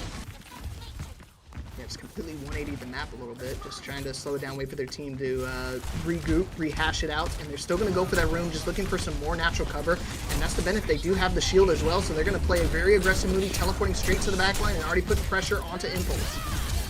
Impulse now is trying to get a little bit of pressure there onto Harp instead, not going to be able to do much. Now flying in, does miss the down slash, or the up slash right there. However, it's still going to be Gosh fighting Gren out. Potato will fall as well, and now I think you're just going to see a little bit of cleanup here from the Bugbears. And honestly, Leapfrog, they're picking up right where they left off. Maybe a mistake right here, letting that point be taken. But at the end of the day, it's really only going to be about 7% that they lose. Okay. That's still, you know I don't want to make it sound doom and gloom, but that is big. That does give you another opportunity to potentially recontest, especially when you have access to Lucio. You're able to quickly speed back onto point. Golly, that reticle is horrendous, but, you know, to each their own. Have you seen worse? I have seen worse, unfortunately. However, Danu, or Potato, almost coming right in, fighting Trixie. Trixie will eventually fall there to Mooney. One trade almost out immediately right there, but you lose Impulse right after that, and now it finally seems like Danu, who, I mean, maybe you expect this to be a little bit of a heavy ult fight, considering there's 10 ultimates ready, not a single one used. Listen, those are all questionable. We're saving it all up for the press Q moment. You're going to see a lot of ultimates. I think we're going to wind up seeing quadruple support ultimates being used in this next fight. I hate to see it, but I think it's just going to happen nonetheless, especially with access to Sundering Blade. Everybody's going to be feeling threatened at this moment. Yep, here it goes. Already 3 out for Danu, 1 out from Flying Bugbears, and again, yeah, you lose the Consumer Rush there, but that's normally an ultimate you see traded out here. The fact you got 3 out from the other side while you're still holding on to 4 of your own and a good lead, I don't think you're necessarily mad about that if you're the Bugbears. No, 100%. You definitely want to do that again. If you could just use 1 ultimate to bait out 3 on the side of Danu, that's a big win for them. And look at that. They're still in the lead in terms of percentage, so they're just going to run into that, and now they have ultimates for their name. Jedi though out from Green, Sundering Blade, and the beat out here from Impulse. Going to be able to find Potato as they're trying to run away. Harp does have that Annihilation online, not going to use the bomb does come out from Tally, but this looks like it should be a cleanup here for the Bugbears. However, that did come at the cost of 3 ultimates, but granted, you don't give up the lead, and you still hold on to a Deadeye here, which could be used very, very well whenever Harp decides to use their own Annihilation. Yeah, they don't have a way to stun him out of it. There's no CC tools at their disposal that they can just shut it down entirely, so they're going to either have to just respect it, kite the ultimate, or just try to chunk him down. And you see Trixie just the very early one straight into the backline. Suzu perfectly timed. Harp Luther immediately retaliates with Annihilation and going straight to the backline, just holding up block, just make sure they take all that space, take all the pressure, and that's going to be able to secure the point themselves and bring it back to a potential overtime situation. I'm surprised there wasn't more of a stagger out there from Flying Bugbears, or at least a stall out there on point.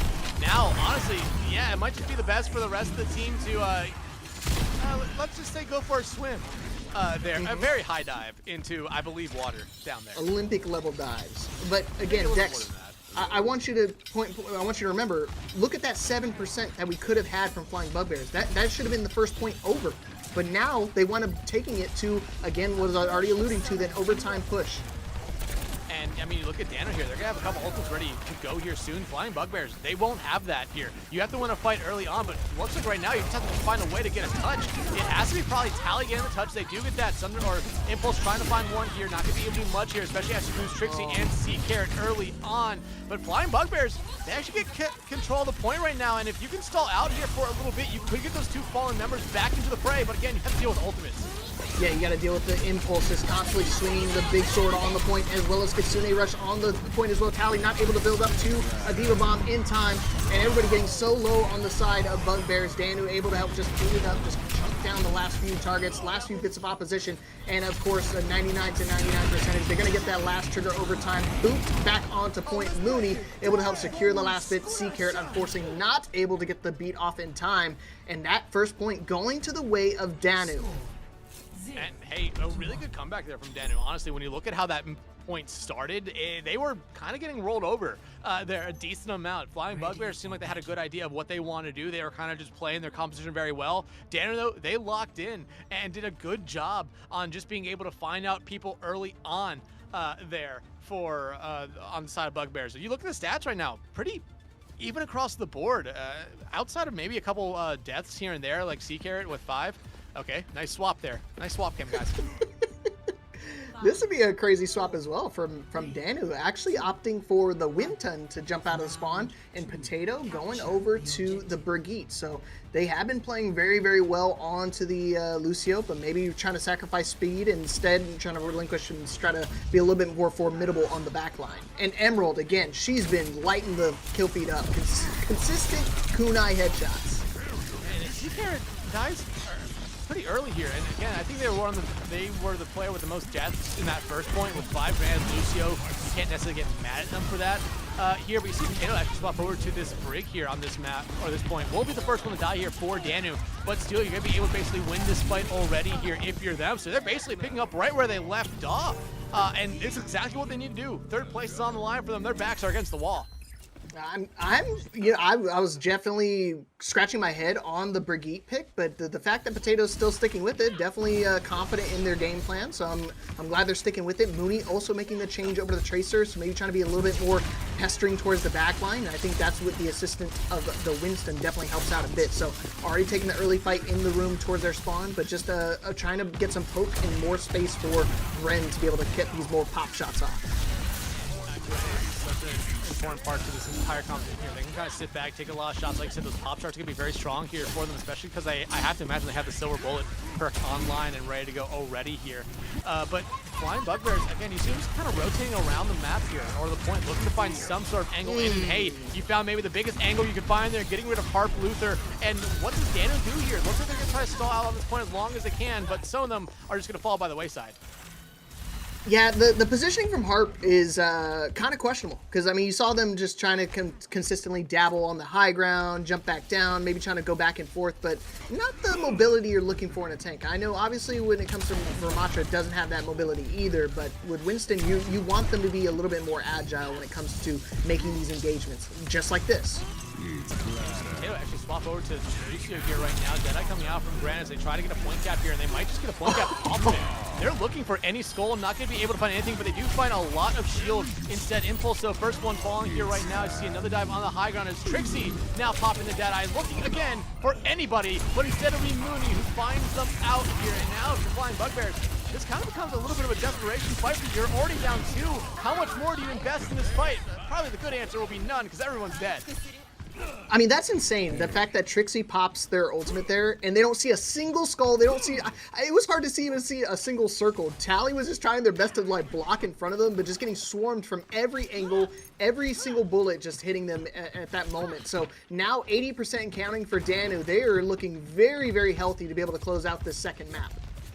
And they have ultimates as well. Granted, Flying Bugbears will have ultimates, but Danu plays a little bit quickly here. They're going to have a little bit more to go here. As nice idea there from Impulse. Not going to be able to find much. Primal Rage is out somewhere. As Harp, I think, just trying to find maybe someone in that backline. Not going to be able to do that. Emerald, though, will be the first one to fall. So maybe a little bit of mistake there, but they will be able to find Trixie right back. However, you still have more numbers on point right now for the Bugbear, so it looks like they might be able just to retake this point almost for free. And you get a Kitsune Rush out here, honestly, for free, in my opinion. Yeah, I was gonna say that was so big because I mean, look at what just happened. I mean, they already were retreating, they're already kiting to kind of regroup and get some abilities recharged. And then Gosh, feeling the pressure a little bit, decided to use the Kitsune Rush. So now Emerald City pretty much has free reign to use it whenever she wants.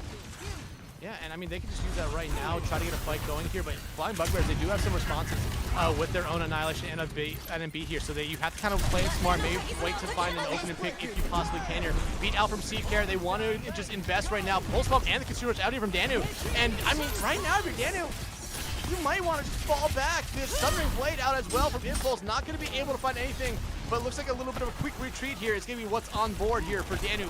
Losing Mooney does hurt. Yeah, I don't know if you want to stay committed to this fight, so you're losing a big chunk of, yeah, and I think they smartly regrouped it as a team. And good on Tally for trigger discipline, because if that was me in that situation, I definitely would have pulled the trigger on the Annihilation. So now you have access to this in this final, potential final fight of this map, and Gren having access to High Noon maybe can just force Tally to kind of just hold block and not really do a whole lot of damage here. Trixie not that far away from High Noon either here. And that beat from Potato is actually become very vital here for them. Gren using the Deadeye. There's the beat from Potato right now as they just go feeling around the corner trying to find what they can, but actually be Impulse who finds one. Gren almost gets taken out there. Now the Annihilation from Tally just kind of fades away. No one around them. They're trying to find Potato. Potato will fall right there. Mooney back out on the Reaper, just trying to do what they can. Has to use that Rayful to keep himself alive here. As you're seeing trades go back and forth right here, but you lose Seacare. Now gosh, the only support right now for Bugbears. They fall, and it looks like Danu going to be able to retake the point. Are there going to be any touchers here, though, for the Bugbears? Yeah, for a brief moment, it will be Impulse, but Danu does exactly what they need to do here. That third seed still on the line for them. It is still alive. Danu, what a decisive second map. I mean, a 180 turnaround. I mean, to completely dominated those 2 points. I mean, sure, they both went to overtime, but when they won, they made it look decisive. And then again, another situation where a Reaper last minute swap, this time coming from Mooney.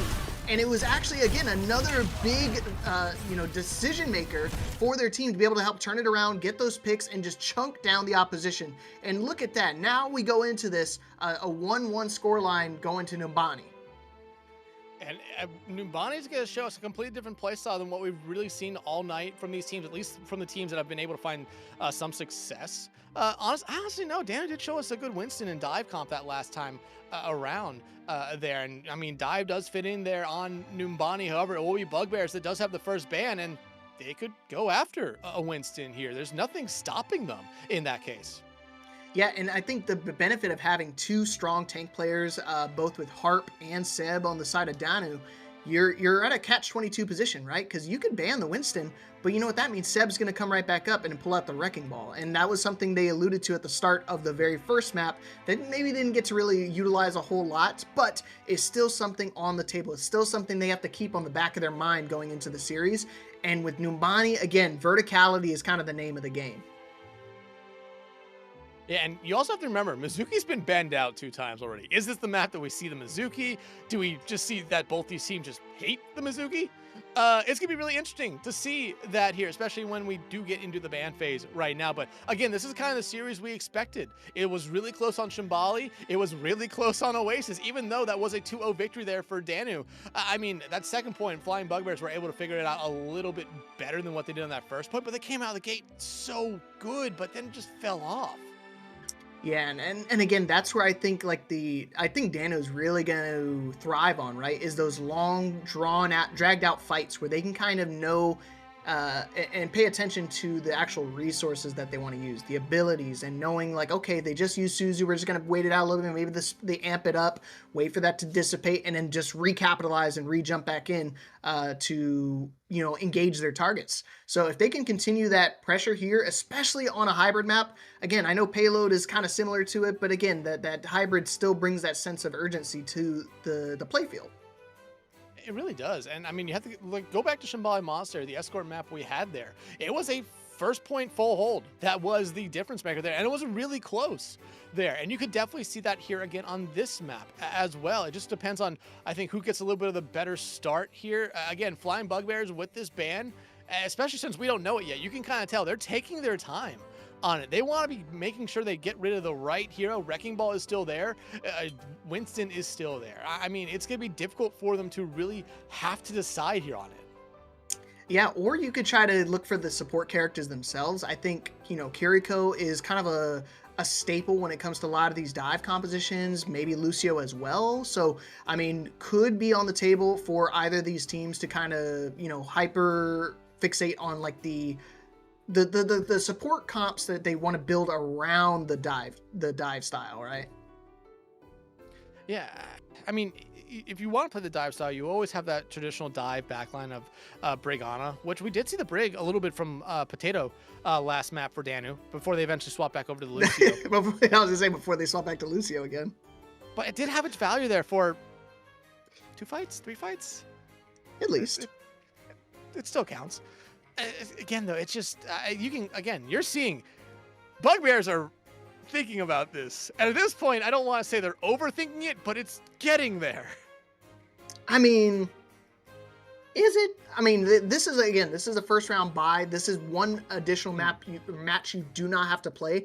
And again, shout outs to the balancing department for putting this the Barbarics team together, or the actual grouping together, because they've been very evenly matched. I think whoever plays that first match is going to have their work cut out for them as well, because again, it's very tight packed when it comes to how they like to play and how their performances have been overall. And again, it's not about the skill factor. I think a lot of these players definitely have the skills to pay the bills. But however, it's a matter of just team composition, the decision making for everybody, and just the confidence that they bring to the match. Yeah. We're being told that they're discussing it right now, what the ban's going to be. So I don't we'll blame get them. back. I don't blame them. As long as they're actually thinking about it. You have to understand, Dex. I've been in several matches, not only through BPL, but then most Overwatch, where they just throw out a ban and they don't even think twice about it, and then they go, actually, we wanted to do this one instead. And they're like, sorry, you already typed it out. It's already in the playing card, so you got to figure it out. Oh, and a Cassidy. See, that's not a bad option either. Not a bad option. A hero me and you did not talk a single thing about, but not a bad option. I mean, both these two teams have been playing Cassidy, but it does seem like Danu has been finding a little bit more value with that pick. Yeah, I think with both with Gren and Trixie, they're very skilled hit scan players respectively for each of their teams. So not having access to the Cassidy is going to put a thorn in their side just for a little bit, but I don't think it's, the end all be all. We saw Ashe being played a little bit. We haven't gotten to see Sojourn or Sierra yet. Hell, even Shion, I think, is one of the stronger flankers, a new addition to the game. Yeah, Shion's been really fun, honestly, since they came out, and it's surprising we haven't seen her just yet out here on especially the maps that we've had. I thought they would kind of fit right up Shion's alleyway here, but we do know our second ban coming in from Danu, the Ana, and we talked about it here a little bit. Ana, kind of a part of that old traditional dive backline. You get rid of it here. You get rid of, I think, a great source of healing, great source of just honestly damage with the Bionade and the Sleep Dart as well, but not necessarily the worst ban. We've seen Anas be played by both these teams already this series back on Shambali. Oh, 100%. Especially the way that Jolda, the way that she was playing Ana as well, I think it really kind of scared them a little bit. That was that one moment during the series on Shambali when they try to go for that initial full hold, holding by the spawn door, and then Jolda hits that ginormous anti. They were like, okay, she's a problem. She's got to go. So keeping that on the back of your mind, I'm glad they kind of thought about it and hashed out with their teammates to figure out, and probably their coaches as well, to figure out what the final ban is going to be. I mean, I don't want to say final because it is a possibility of a tie on a hybrid map. However, I wouldn't count it out. Well, let's go for. Jaffa promised there would be 4. We haven't got it yet. Do you want to break Jaffa's promise here? I mean, that's up to these two teams right now, but we'll figure it out here in a little bit once we get in. And I think another big thing is going to be who's attacking first here and who's defending first. I think whoever's defending first has kind of a little bit of a big advantage. I believe Bugbears, I don't remember actually who gets to pick which side defends first, or who gets to pick sides on that. We'll figure it out here, but it's going to be a big benefit to whichever side does get the, I think, defend first. Okay, so Danu will be attacking first. So defense will go to the way of the Bugbears. And you were talking about the advantage. I think that's a telling sign, because if you can kind of get them early on, I prefer attacking first, so you can kind of, if you can get a really good push off the start, put them in the dirt, make them kind of think about their game plan, make them kind of worrisome, it's a big mental stack onto their team. Mm-hmm. Let me ask you this, because we just saw the robotic bugs, if you were just kind of chilling somewhere and that one of those just crawled up on you, how would you react? I mean, I'm not a big bug guy, but if that one crawled on me, I mean, especially being bright yellow and like adorable, I might pull a speed and go, "Aw, so cute," and give it a pat. I don't think you would do that. No? You just said you're not a bug guy, and then immediately you say bright yellow, and you know what bright yellow normally means in bugs. Yes, that is true. I'd say that, but then in all actuality, I'll probably be jumping and grabbing like my little ends of my skirt. Okay. maybe a little bit, maybe TMI right there. Yeah, my bad. All right, we're starting off attack. Bugbears actually starting off with the hazard from Tally. So another tank we didn't really mention at all during the series. Very good when it comes to verticality as well. You have to remember, the hazard actually banned out last map by Danu. Here, maybe for this reason right now, and Harp barely able to stay alive. Gren was very low there as well, but Bugbear's doing a really good job here, just defending here at the moment. Yeah, with Danu, they're definitely taking advantage of the verticality of the map. They're running both the Echo and the Jetpack cast, so they can utilize some of these open skies. Harpluther also getting that initial pick onto Trixie, and there goes Impulse as well. So now no more DPS on the side of Bugbears, and now with a single support as well, it's going to be a very tough ask to get this hole. And, well, single support, make it no support right here. And Tally, they just got jumped. In every sense of the way, they got jumped in the streets, the alleyways, on catwalks, in their dreams.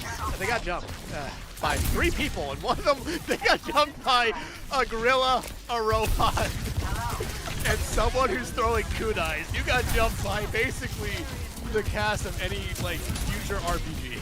That is incredible to think about. I'm not trying to deal with any of that. So you can see some changes being made on both sides. Impulse, I was just talking about Xion being a strong character for any of these maps, making the swap over to the Xion and Gren going over to the Sojourn. I think it's going to work out here with Trixie finding one out here early on. Again, Trixie has been a very important hero or player for Bugbears this entire series. They kind of were a little bit quiet last map. You have to remember how good they were playing on that first map on that Cassidy. And remember, Cass banned out, goes over to the Soj, and now they're going to be able to play at this corner right now. Yeah, this corner, one of the harder ones to take over, especially with the amount of ultimates Bugbears have at their disposal. You can see they're going to match probably the Kitsune rushes. Downpour coming down, but Suzu quickly in retaliation from Emerald to help cleanse that fight. And gosh, now a very late Kitsune rush as well. Harpluther utilizing the rampage and making some space for their team.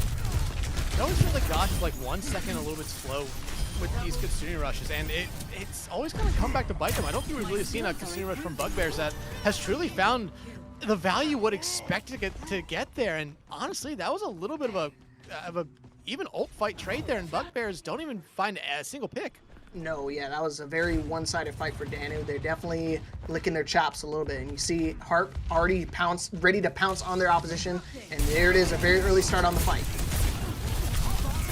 Right here, the duplicate coming out here on Tally's hazard. Beatno coming out from C-Carrot as that duplicate was there for a moment. Blink and you might miss it right there. And hey, you might also miss Mooney as they're out of the fight here first. This is exactly what the Bugbears need right now. A good stabilization and a good little just time eat right now. Yeah, and again, that's the trade-off when you run the Mizuki versus the Lucio. I mean, sure, you get your ultimate maybe a little bit slower comparatively, but at the same time, I mean, with those fights, if you were able to get that beat off for your team, you can kind of help stabilize a little bit. But now you have to try to go into it with the Kakai Senshui and just try to be a little preemptive with it. The overclock as well from Gren. I mean, one pick from them opens up a lot of doors right now. Trixie looking to respond with their own. Now Gren, here's that overclock that we were talking about right now. They're still trying to find anyone. Same thing coming out from Trixie as they're just looking for anybody. Tally needs a lot of help right now as they're just being chunked out, and Trixie will be the first one to fall.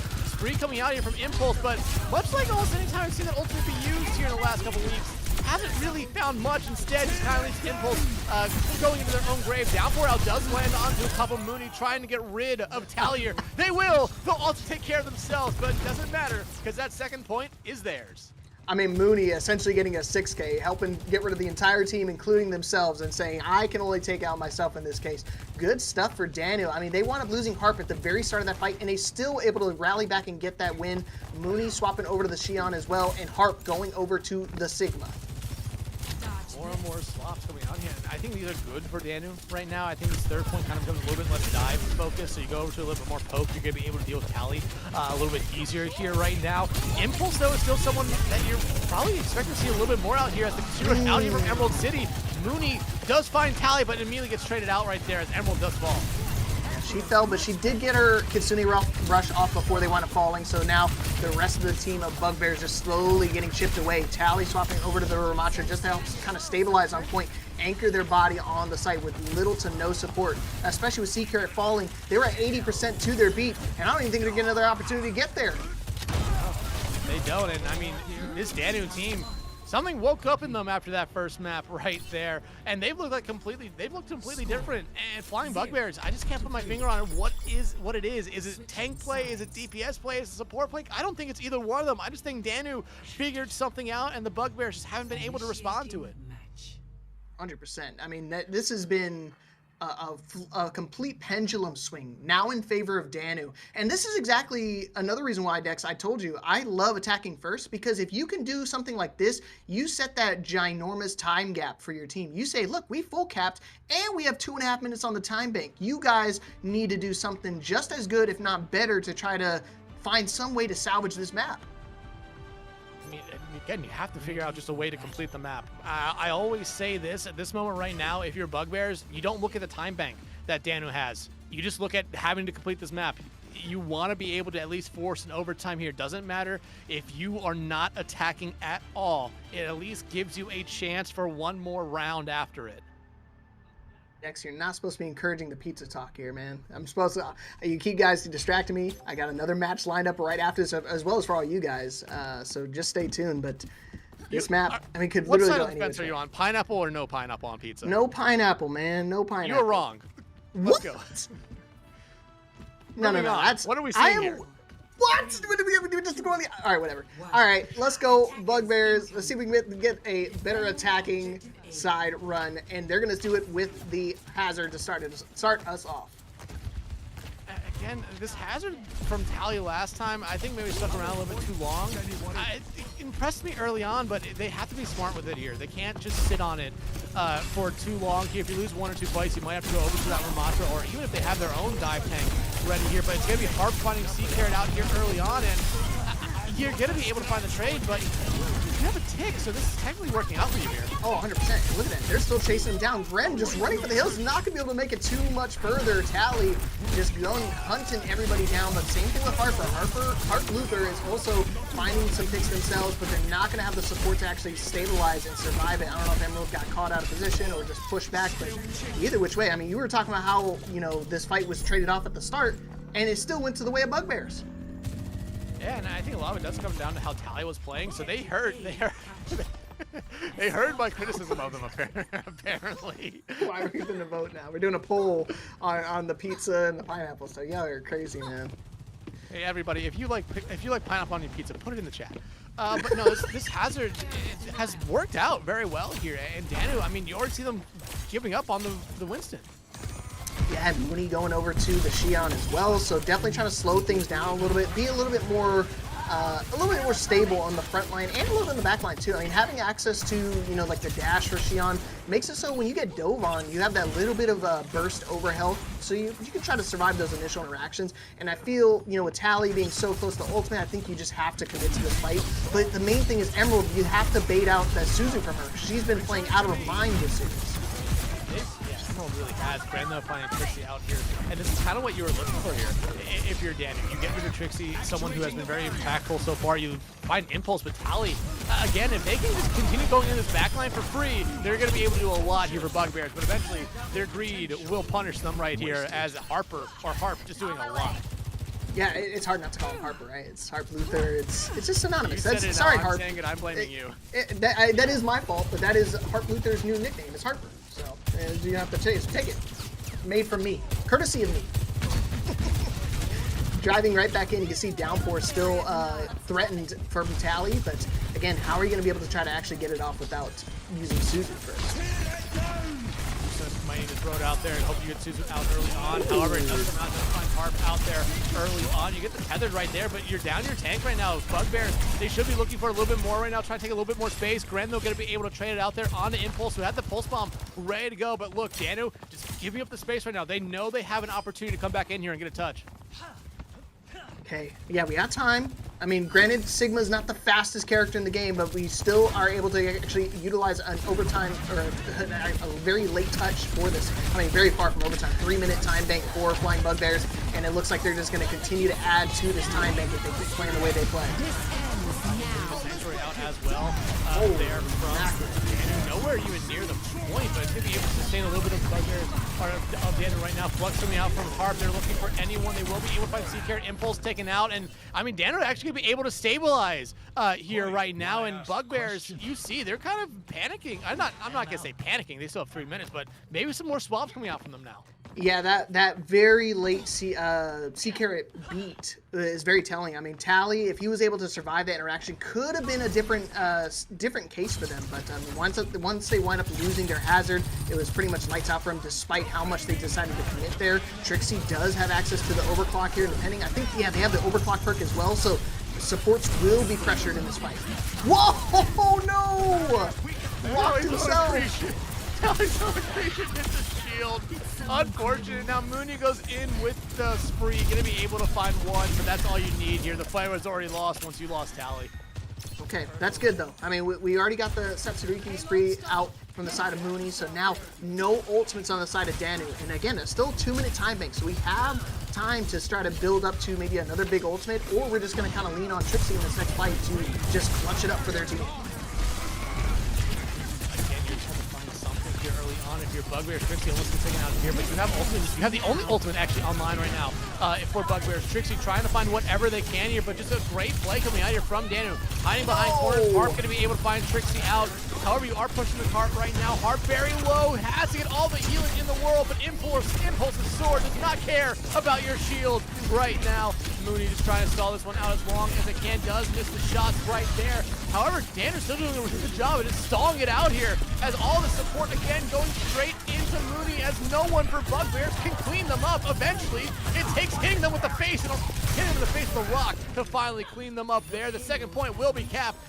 And again, Leapfrog, like I said, the time bank not going to be on Bugbear's side anyway, but you have to come into this round not looking at it and just saying we need to complete the map. Yes, first and foremost, you gotta win. Just even if you don't get enough time to actually push it to some overtime, some extra time on the bank, you could at least hope for a map 4. I mean, again, it's definitely still on the table for both these teams, but look at the side of Bugbears. We have 4 ginormous ultimates lined up and ready for them. I think Impulse has definitely been shooting up the way. A very early Sundering Blade, but where is everybody? Everybody's gone! They've rotated the map. Not gonna say they overthought it, but just Daniel just said, you know what? We're just gonna walk forward about 5 feet. You're not gonna be able to move fast enough to get to us here. Impulse will still find one after the fact, but the fight already very much lost here for the Bugbears. Going back to the drawing board. I mean, that was a great play on hindsight and on paper, but you know, of course, when they do that really fast rotate, having access to, you know, a couple ultimates to their name, they don't have to do anything crazy. If they feel pressure at all, they can just throw up a Kakai Sanctuary, kind of slow things down and play in the bot. And again, Tally feeling pressured, again going over to the Ramatra, another tank swap for them. Again, I don't think the swap here right now, I think it's a little bit better for them. They want a little bit more sustain. Gosh, though, throwing out this Katsuni Rush early on. Trixie going to be able to find Gren out. You need to be able to keep going, but here's the Flux coming out. Does land on the 2. Beat from C-Carrot. Has to be invested here to keep their team alive through it, but I think if you're Danu, especially if you can come out on this fight, you're okay with it, but you need to be able to keep some members alive right now just to throw themselves on the point. Oh boy, you want to throw bodies on the point? They're going to be thrown into the headshot from Gren. Moody popping the big ultimate from them as well, and just being able to help clean up the rest of the fight. And now we're down to under a minute for Bugbears to be able to secure this point. I like I said, I just want to make sure we cap this point altogether. And you have the opportunity right here. You're gonna have an overclock from Trixie, but the last time they used it it got pretty much negated fast there by Harp. Harp though going over to this Ramatra here as well now. Satsuriki just coming in clutch for Mooney, and look what they do. They immediately go over to the Mei, just want to help just anchor this point down. Tally getting super low before they even get into the fight, so they have to just play it slow again. They want to at least get 1 second on the clock. So if they get 1 second, they get a minute. I mean, it's pretty hard for them to do that right now. They need a quick team kill There's Sanctuary out basically to just counter out the overclock here from Trixie. And Trixie's just sliding around the map right now, but this overclock will come and go. So will the Sanctuary. But one did its job and the other was kind of just a dud.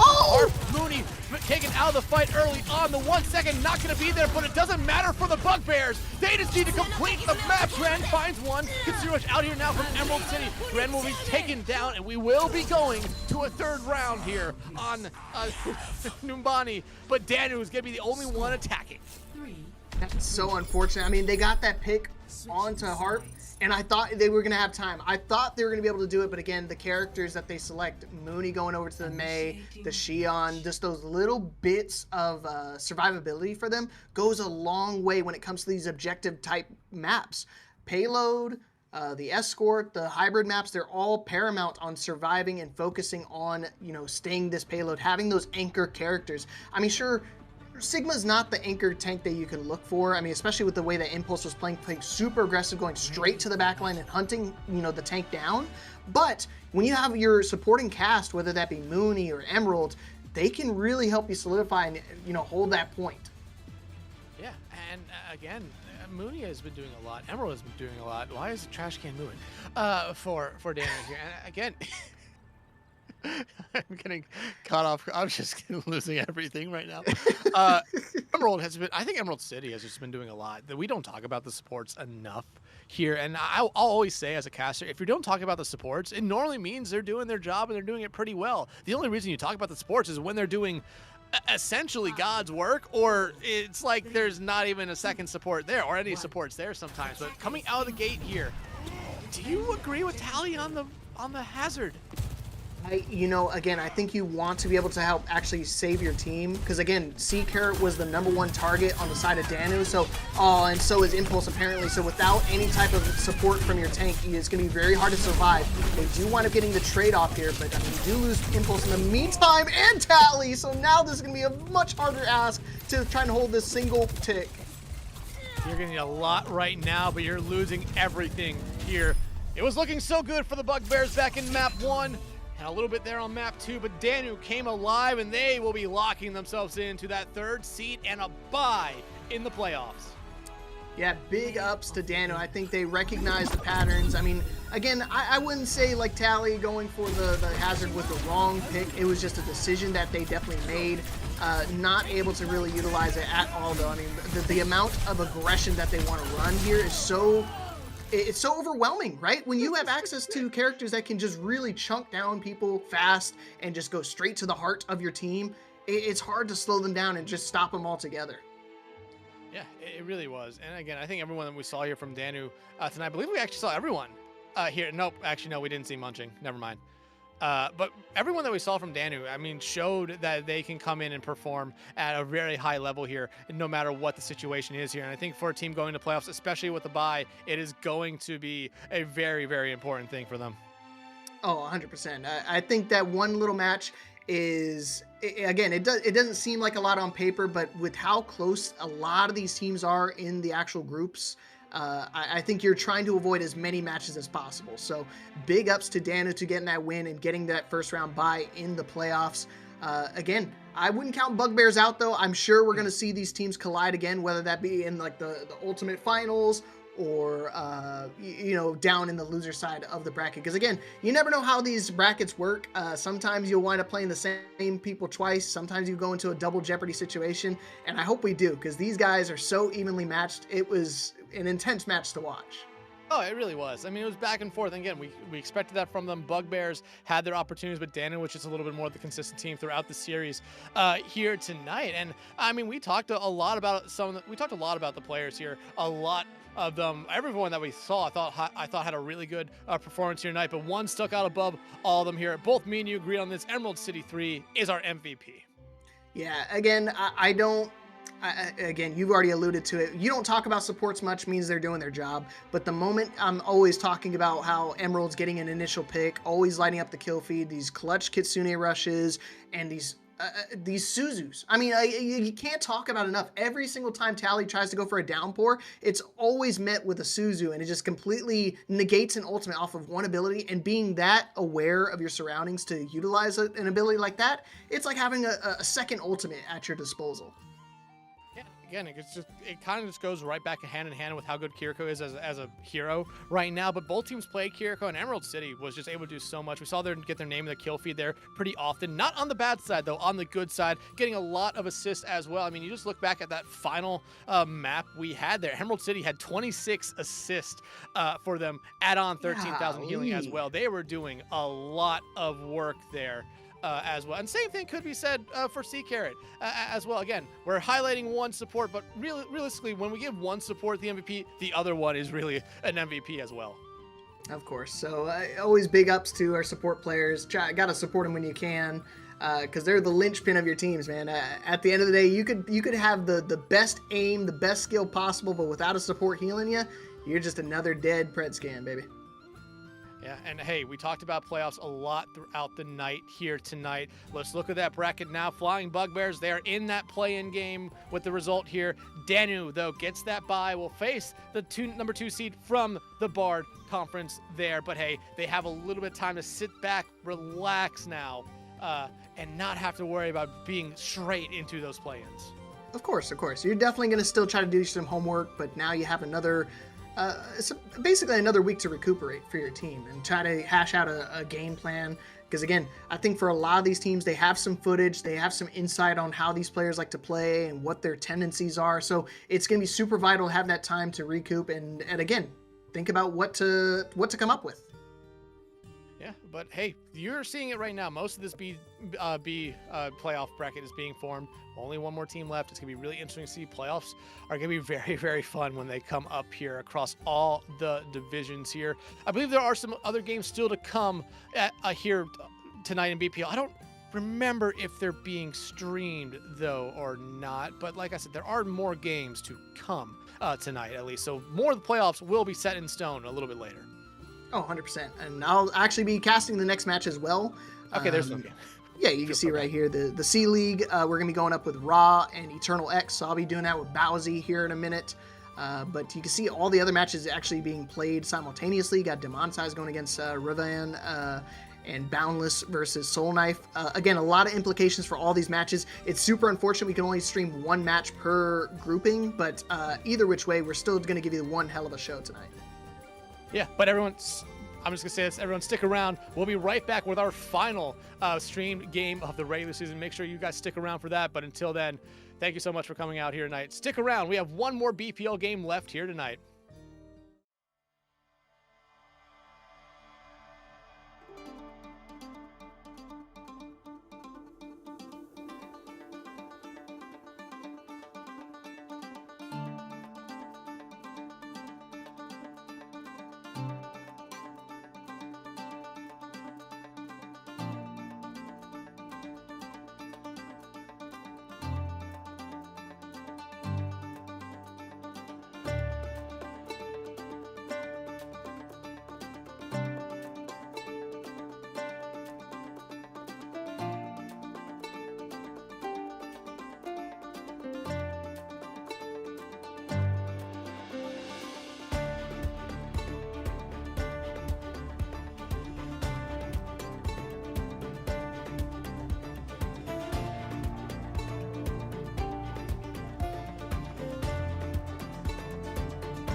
Welcome back, everybody.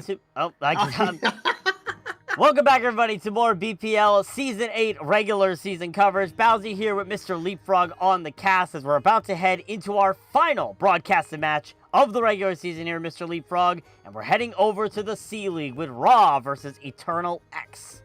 Yeah, I'm super excited to get it going because, I mean, that last match was just as intense, and I'm sure this one's going to be no different. Again, more implications on the line for these teams. I know you already talked about your opinions on it, about how this determines basically who your team decides to play against.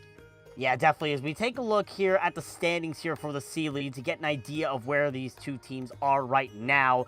Currently, Raw, last place. They are 0-4, only one map won all season. They are currently on the precipice of elimination. The only way they avoid elimination is if they are able to sweep Eternal X here today. Eternal X, though, they're looking comfortable. They've already locked themselves at least into a playoff, into a play-in spot. But if they win this match today, they lock themselves into a bye, so they don't have to worry about that play-in spot. They instead just go straight into the playoffs here. So a lot of pressure for both of these teams. Both of them looking forward to sort of advantage here in the playoffs, or rather a chance to compete in the playoffs here come the end of the season. Yeah, it's frustrating to think about too, and I hope the teams don't really kind of dwell on it a whole lot, because not only do Raw have to 2-0 Eternal X, but then they have to hope that Freefall also 2-0 in their match in order to actually survive and move on into the playoffs. So obviously you don't want to allow your playoff life to be in the hands of another team, but it's one of those things you got to deal with the hands you're dealt. And again, only winning a single map on the actual C grouping itself is going to be tough for them, but never know. They could be cooking some stuff up, maybe test some new gameplay, new game plans and new strategies. Hopefully they can find a way to get the win and get the W and move on into the playoffs tonight. Well, the good news is they did fit that first criteria. Freefall did win against Sixth Kingdom in a sweep, so Raw has a chance. They're currently chasing that spot from Sixth Kingdom, so we'll have to see if this roster from Raw is going to be able to live up to the task. Raw's had a very rough season, but they still have, but we take a look here at the bracket to see Freefall again, already locking themselves into number 1 seed. Chosen are the number 2 seed, so they already are guaranteed here. The question is, Eternal X, they're chasing that Cleric number 3 seed you see down there in the bottom. If they win this match, they immediately secure themselves in Cleric number 3. But if they don't, then they're going to have to face off in Cleric number 4 for the play-ins. So it's going to be interesting to see if Eternal X has what it takes. But Raw, again, not been an easy season for them thus far. We'll see if they're going to be able to show up here when it matters the most. Because, again, it's win or go home for Raw right now. Yep. And for Eternal, this is a win to get that bye situation as well. So obviously they want to have that free match so they can kind of dabble on and think about what they want to do for the matches going forward. And you can see their team itself, I mean, filled with some people that you have seen time and time again, both with Davion and, of course, Layla. You know, we've had some personal experiences between both of those players. But, I mean, their entire team has been around for quite a while. Yeah, especially when you look at veterans on the team, especially Laura on the DPS line. Laura, a very well-known player if you're into both BPL or Kitsune League or even Tranquility or Spawn Point Champion Series. Definitely knows a lot, definitely is a flexible player, could definitely shine when it matters the most here. But again, their opponents, Raw, are looking to try and bring on the absolute firepower here of their team to try and get this win into their own here. So we'll have to see if they're going to be able to do that as we take a look here at Raw on the other side of the bracket. And this team has had some potential. Taco has been known as a pretty good tank line, and this team has a pretty good DPS line of Commercial and Timeless. But it's been it has not been the season that this team has been hoping for. So hopefully they're all able to show up and hopefully they're all able to show up today and show why this team was feared at the beginning of the season. Yeah, and again, I think that's where the anticipation for a lot of these teams, like they have some tendencies and they expect to do well, and when they suffer a couple defeats, it starts to mount up and start to snowball throughout the season. But again, the bright side is they still have an opportunity to still make it into the extra innings at the end of the season. That's where everybody really starts to shine, because again, you could go 1-4 at the end of the season and still wind up winning the whole tournament. That's what makes these tournaments and these competitive drives so exciting to watch. So let's see if Raw can actually mount an offense, mount a comeback here, and get that 2-0 to actually make it into our playoffs at the end of the season. Yeah, so we'll definitely see what the move is going to be here as we take a look at our map pool here. Shambhala Monastery is going to be map number 1 here, followed by Busan and then Neon Junction. And in the event, we happen to get to a map number 4. Somehow New Queen Street will be the final map of the series here. Definitely an interesting map pool, to say the least. A lot of people have negative opinions about this map pool because it seems to be just a rough map pool altogether. Regardless of which, this is a map that these teams are going to have to play, so they have to work it out somehow.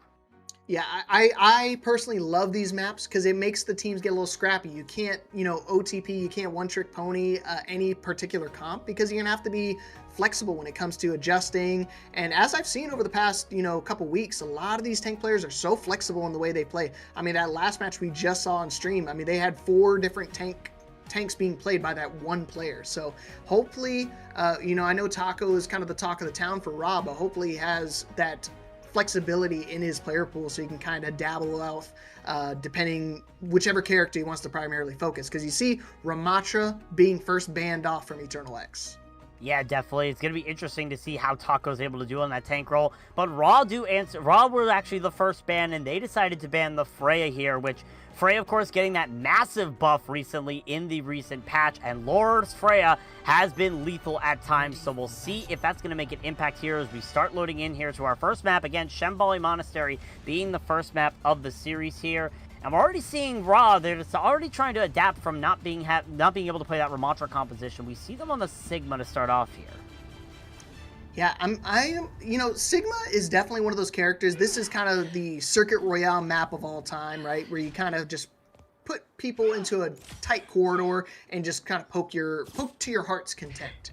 And you can see Lure, I mean, obviously having that Freya banned wants to take it out on his opposition, because now we see the potential Widowmaker. We'll see if the Widowmaker is going to work here. As they said, Turtle X about to run out of the doors here. Also, Ant on the Onron to start off here. We'll see if that sticks here as Ra deciding to run the Shion there. Laura, meanwhile, just looking for that first shot to try and open up the pick potential here. Sees the head of Commercial, but doesn't land it immediately there. Still the potential here, going to be going around to the side here to try and find any sort of picks. But right now, Eternal X are pretty much pushing this cart uncontested. Davion does notice Sai there on the side with the Shion, who's trying to shoot these anima pistols on the sideline, but now is throwing in the bike and immediately sees the Onron of Ant trying to flank in, immediately goes for the retreat, not wanting to deal with that fire burster here. But now Turtle X are putting in the damage. Sai once again forced to retreat, and it looks like just Raw are giving them so much space to work with so far. Yeah, I was going to say, you're giving him a lot of leeway for this payload. I mean, look, it's already halfway through its push already. And again, Sai being the one that has to not only watch the flank, but then also has to contest the payload is going to be a big ask for him, especially with Ant being the annoying, pestering on-run that we know and love in our ranked games. Davion getting super low as well, forced to use a lot of his resources to try to stay alive. But Commercial is the first one dead. Starwolf able to finish out that Sojourn there. So a lot of the damage now gone from the side of Raw. But Davion, way too much damage pumped into the Sigma to keep them alive. And Fracture's able to finish off the kill here. So Turtle X are going to have to reset. But meanwhile, the cart is moving. Ant on the Onron is moving that cart pretty quickly. Going to be moving it up to the second corner here. But Raw keep the hold. See, but that's the thing, like, that's great for Eternals because they didn't have to do anything. They didn't really have to fight for they had essentially lost the first fight they've played, and look how far this payload has gone. So now we just do one big ult bomb onto the point, win the fight, and you pretty much get first point secured. Continuing Rush is going to come up here from Starwolf, so Eternal X can try to fish it off, and already Fragster in the wrong place at the wrong time, wrong side of the map, gets rocked out by Davion, and Size finish out by Lore, who makes that swap onto the Shion now. It's going to be Eternal X now moving their way forward. Raw looking for any sort of answers here, but it's going to be difficult considering how low they are. Breath taken out. So is Irrelevant, made irrelevant by those orbs from Davion. The first point's going to go to Eternal X very convincingly. Oh, so late on the rotate. That was something that should have happened a very long time ago. You saw Fraxter fall. You guys got to get out of there. So big mistake on the side of Raw, a big stagger, and now that first point is secured. 4 minutes on the timing for Eternal X, but now Raw do have a couple ultimates to their disposal that they can try to utilize. We'll see how those ultimates are going to come into play here. Fragster already making a very aggressive push here while Turtle X start making their way up the hill.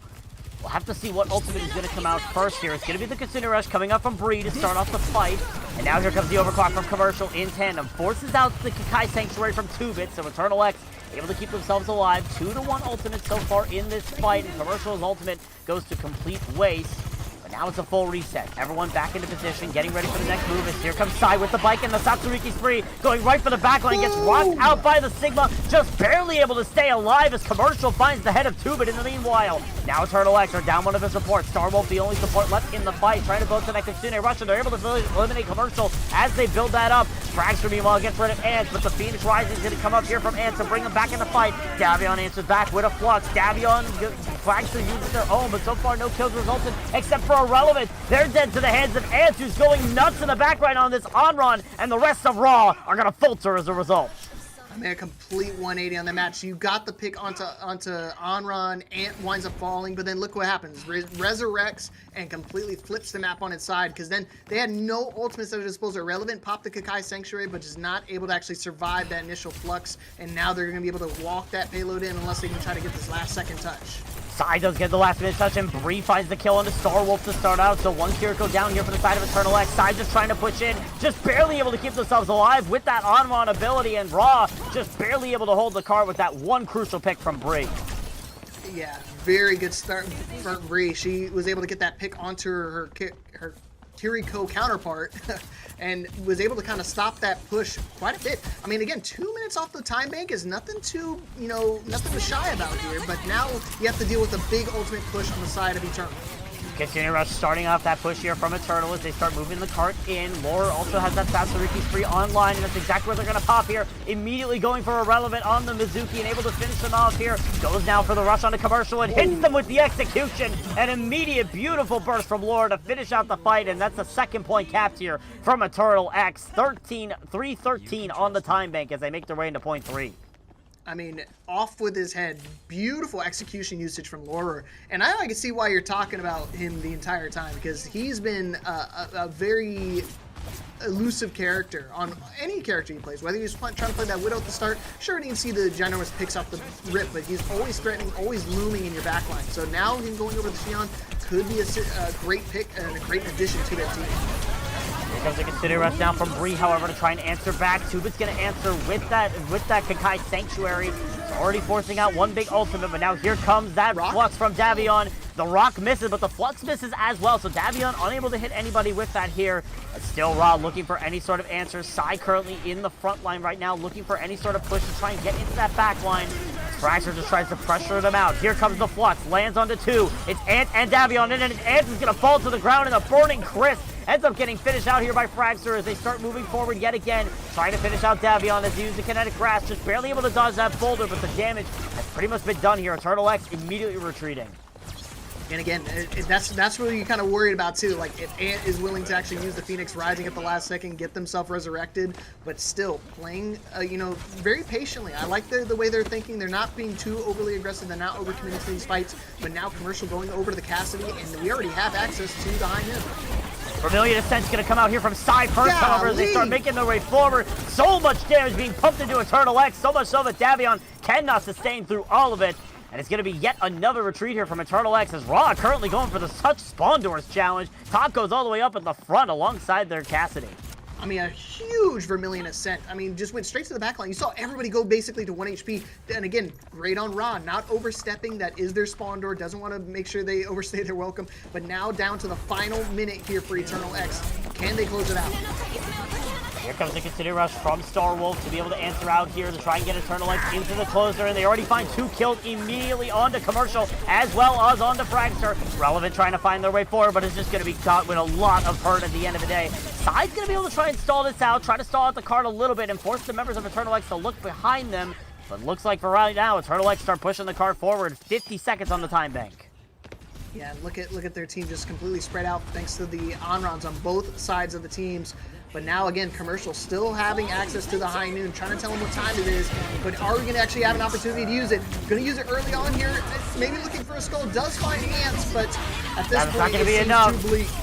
Tatsuriki's free comes out from Lord. They're able to get rid of Commercial, but Fragster answers back with a kill with the Flux. Fragster has to stay alive, trying to use that kinetic grasp to keep themselves alive, but there's just so much damage, and the bike does not help at all. And Eternal X going to be pushing themselves into the final objective. 22 seconds here on the clock.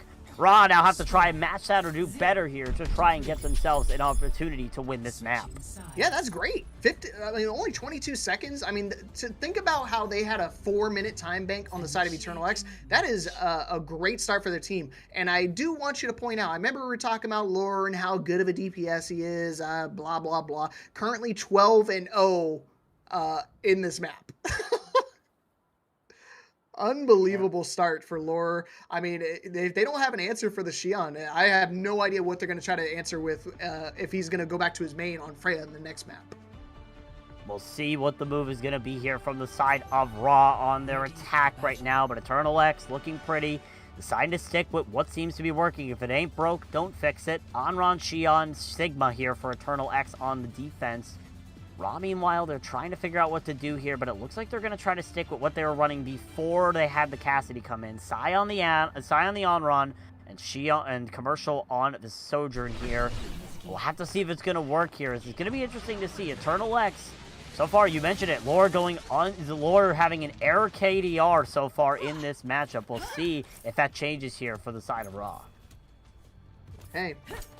And again, Sai, I think making that swap over to the Onron did help out quite a bit, because you saw a ton of fights where they would be the initiator, just diving straight to the backline, whether with or without the ultimate, still put a lot of pressure on the supports from the side of Eternal X. Starwolf, she felt the pressure, having to utilize Suzu very preemptively. So hopefully we can keep that going on their attacking push. Commercial not feeling as confident on the Widowmaker this time around. Trying to just look for that opening pick here. It's going to be Rob pushing the cart slowly as they make their way up to the left side room here. Davion already meets them up. Accretions both miss from both sides. But a beautiful binding chain coming out there from Tubit, trying to stop Fragster in their tracks. Still, the cart moves uncontested. Sai on the objective. Commercial with them in that right side. And Starwolf used that Suzu very aggressively here, but a beautiful blinding chain comes in from Irrelevant. Unable to get anything with it though, but Sai answers in with the first kill onto Lore this map, but Irrelevant sacrifices their life for it here. And now here comes Sans once again on the Onron, trying to make a difference. Is gonna get killed out by Sai though, a little bit too aggressive, as Sans starting to make the impact, or Sai's starting to make the impact here on this Onron, and is pushing forward into the faces of Eternal X. See, that's worrisome if you're an Eternal X fan, because, I mean, at the same time, great, your Onron has been doing some work, but the fact that Sai made the swap super late onto the Onron themselves to match it, and still putting that much pressure on their team, gotta be thinking about a game plan to actually counteract the burning chain.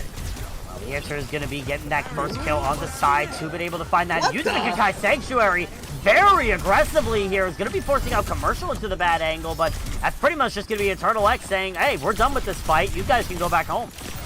I mean, I definitely would have held on to it. I didn't feel like there was a lot of pressure going on there, but I mean, again, just something, it's a little bit cheaper of an ultimate now with that most recent buff, so maybe it's not going to be coming back to haunt him, but Brett, she does have access to a Kitsune coming up here in this fight.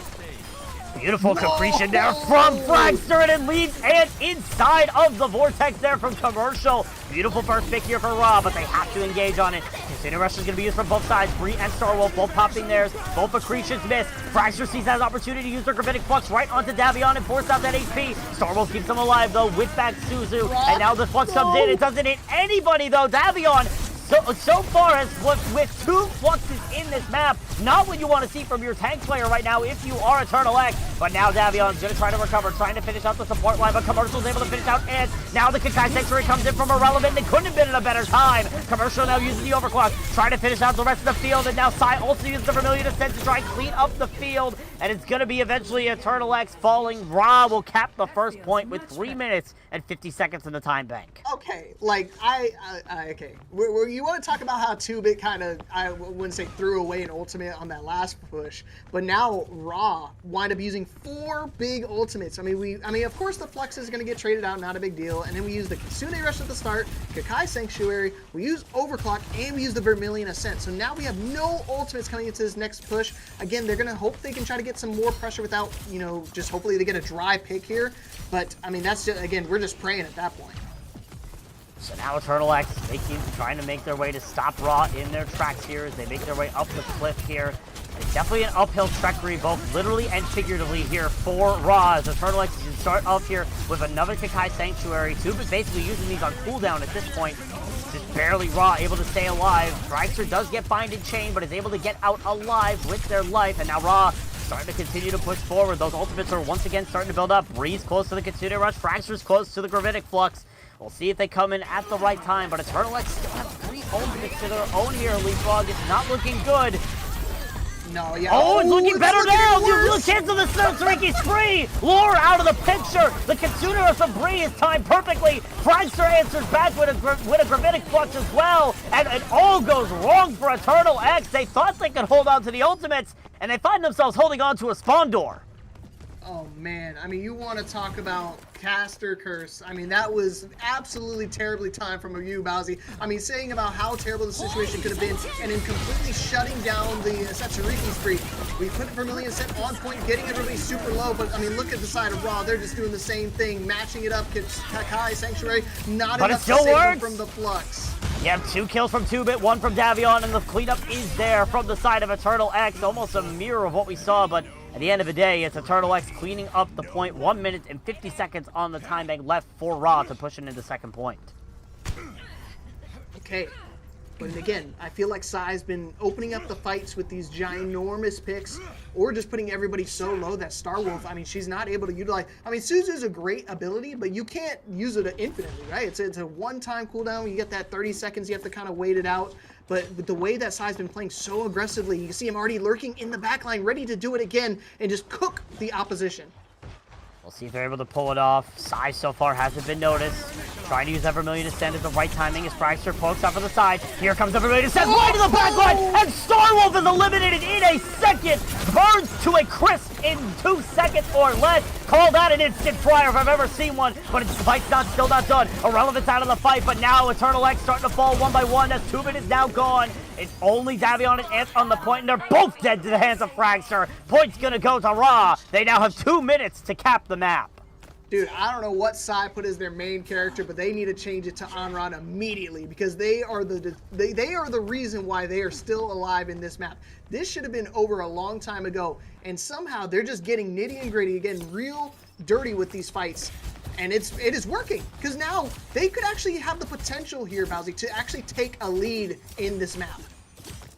So now Eternal X trying to hold off against the power of this on-run here. Raw, however, a lot of ultimates building up here. Starwolf's going to open up the engage here with the Kitsune Rush, and you already see Raw just immediately retreating. They know that this fight is not winnable. However, Fragster answers back with a huge Gravitic Flux, and Lord is caught off in the wrong angle. Commercial answers back with the Overclock, gets rid of 2-Bit. Sion ends up dying, but the pressure is there already in the backline, and Eternal X are forced to try and retreat. Starwolf's gone. Cyan's not long for this world, and almost at this Davion running to their supports. I mean, every other opportunity they've had, they've just backed up and they regrouped when they see a big ultimate like that coming out from Starwolf. This time they disrespect it. They back up a second, do a little stutter step, and go right back into it with a Gravitic Flux from Fragster. Do they have enough ults to actually close out this point, though? He's going to use the Kitsune Rush to start, but here comes Evermillion Ascent from and Gravitic Flux from Davion as well. Ultimates flying left, right, and center here for the side of Eternal X. Sai does get rid of 2, but the damage has already been done. Sai finds 2, but it doesn't look like they're going to be able to fully cap this, as it's 1v3 right now on the objective. And Sai, in a world of hurt, Davion going to finish him off here, and with less than a minute, Raw need answers fast. Yeah, it was a decision. It was definitely a decision from Bray to try to throw that out at the last second. She thought it was winnable, but again, the damage from Vermilion Ascent just way too overpowering to be able to survive it. Again, Suzu already being utilized as well. Just a tough decision to make at that moment. But the silver lining, we still have about equal time bank, and we still have a Kakai lined up. Wow, looking to try and finish this out. Again, they cannot lose the map if they want a chance at the playoffs. But already Sai's dead! The Vermilion Ascent out of the picture. They have to either use the Vermilion Revival or keep themselves in it. They're going to be using the Vermilion Ascent, the Vermilion Revival to keep themselves back in. But now Raw down one of their most crucial ultimates. They need to try and find something here, but there's so much damage being pumped in. Here comes that Kakai Sanctuary from Irrelevant, trying to finish it out here, but the damage is being done, and Sai's able to get that first kill onto Ant. Now here comes the one from 2, but already 2 kills in favor here for the side of Raw. They're trying to finish it out. Lore's Deadeye finds nothing as they get killed out by Commercial. Overtime Wick now begins to burn. Kitsune Rush comes out here from Starwolf as they're trying to tie it, as they're trying to stall it out here as much as possible, but Sai's just pumping in all the damage here with the fanning of the flames and the dancing blade, going all the way through the entire map. Commercial's overclocked there to finish out the deal, landing the headshot onto everything in sight, and Raw are not done yet. Don't count them out. The DPS from Raw are completely awake at this moment. Sai and Commercial, the dreaded duo that you don't expect until it triggers overtime. I mean, again, you saw Sai fall so super early in that fight, but luckily they have access to an ultimate that can revive them, get them back into the fight. Commercial going absolutely sicko mode, 30-9. And again, this is to point out that Lure was originally like 12-0 or 15-0 at the start of the map, and now a little bit worse in terms of statistics onside versus Commercial, their hit scan counterpart, and they still have just a little bit more on that time bank. So now comes the big question for Eternal X. How do you answer against this attack from Raw? And it looks like right now, Davion going over to the Reinhardt. We could be seeing the close hold here, Leapfrog.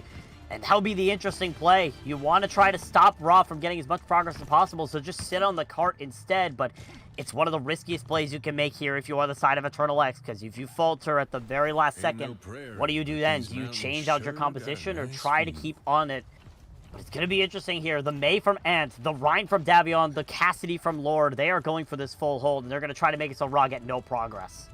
Okay, yep, they're just going to do it. They're going to full send, trying to full hold here. And again, only 1 minute on the time bank for Raw. You don't get any additional time in the push map, an actual convoy map. So hopefully they can try to find it out. Scout it out. They found out it's already dead! One abuse pick from Commercial. They already find one of support. Stormwolf dead as well to side. What is beautiful opening pick. Raw, their backs up against the wall, and they find a way to climb and fight their way back in. This is a big pick. Again, very early scout from Commercial. I don't know how he knew he was there. Maybe he heard one footstep. They try to be stealthy, try to crouch walk all the way up, and you see a complete composition swap on the side of Eternal X. They go back to what they were tried and true with before. Shion for Lord, Davion on back onto the Sigma, and of course the on-run from Ant. So let's see if they can stop it here. Only 15 seconds. Again, no additional time. If they cap it. But Ant's already dead. Fragster finding yet another good pick here to start off the fight. Eternal X already in the downside. The only good news is they have both of their supports online, unlike the last time, and Ant is able to get into the point fast enough. Overtime Wick is going to start to burn here for Raw. One step off this cart, and it is game over. They need to try and stay on as long as possible and put on the pressure. But already that accretion being used here from Fragster, missing. Davion lands stairs, but the damage is being done. And Commercial is dead. The execution from Lord doing the damage there. But Raw still not out of it yet. They need to try and find the kills here, but Lord finds the irrelevance. That's not what you want at all here if you're the side of Raw, looking for any sort of answers, and they're going to be coming up with none as the cleanup is there from the rest of Eternal X, stopping the cart at 93 meters.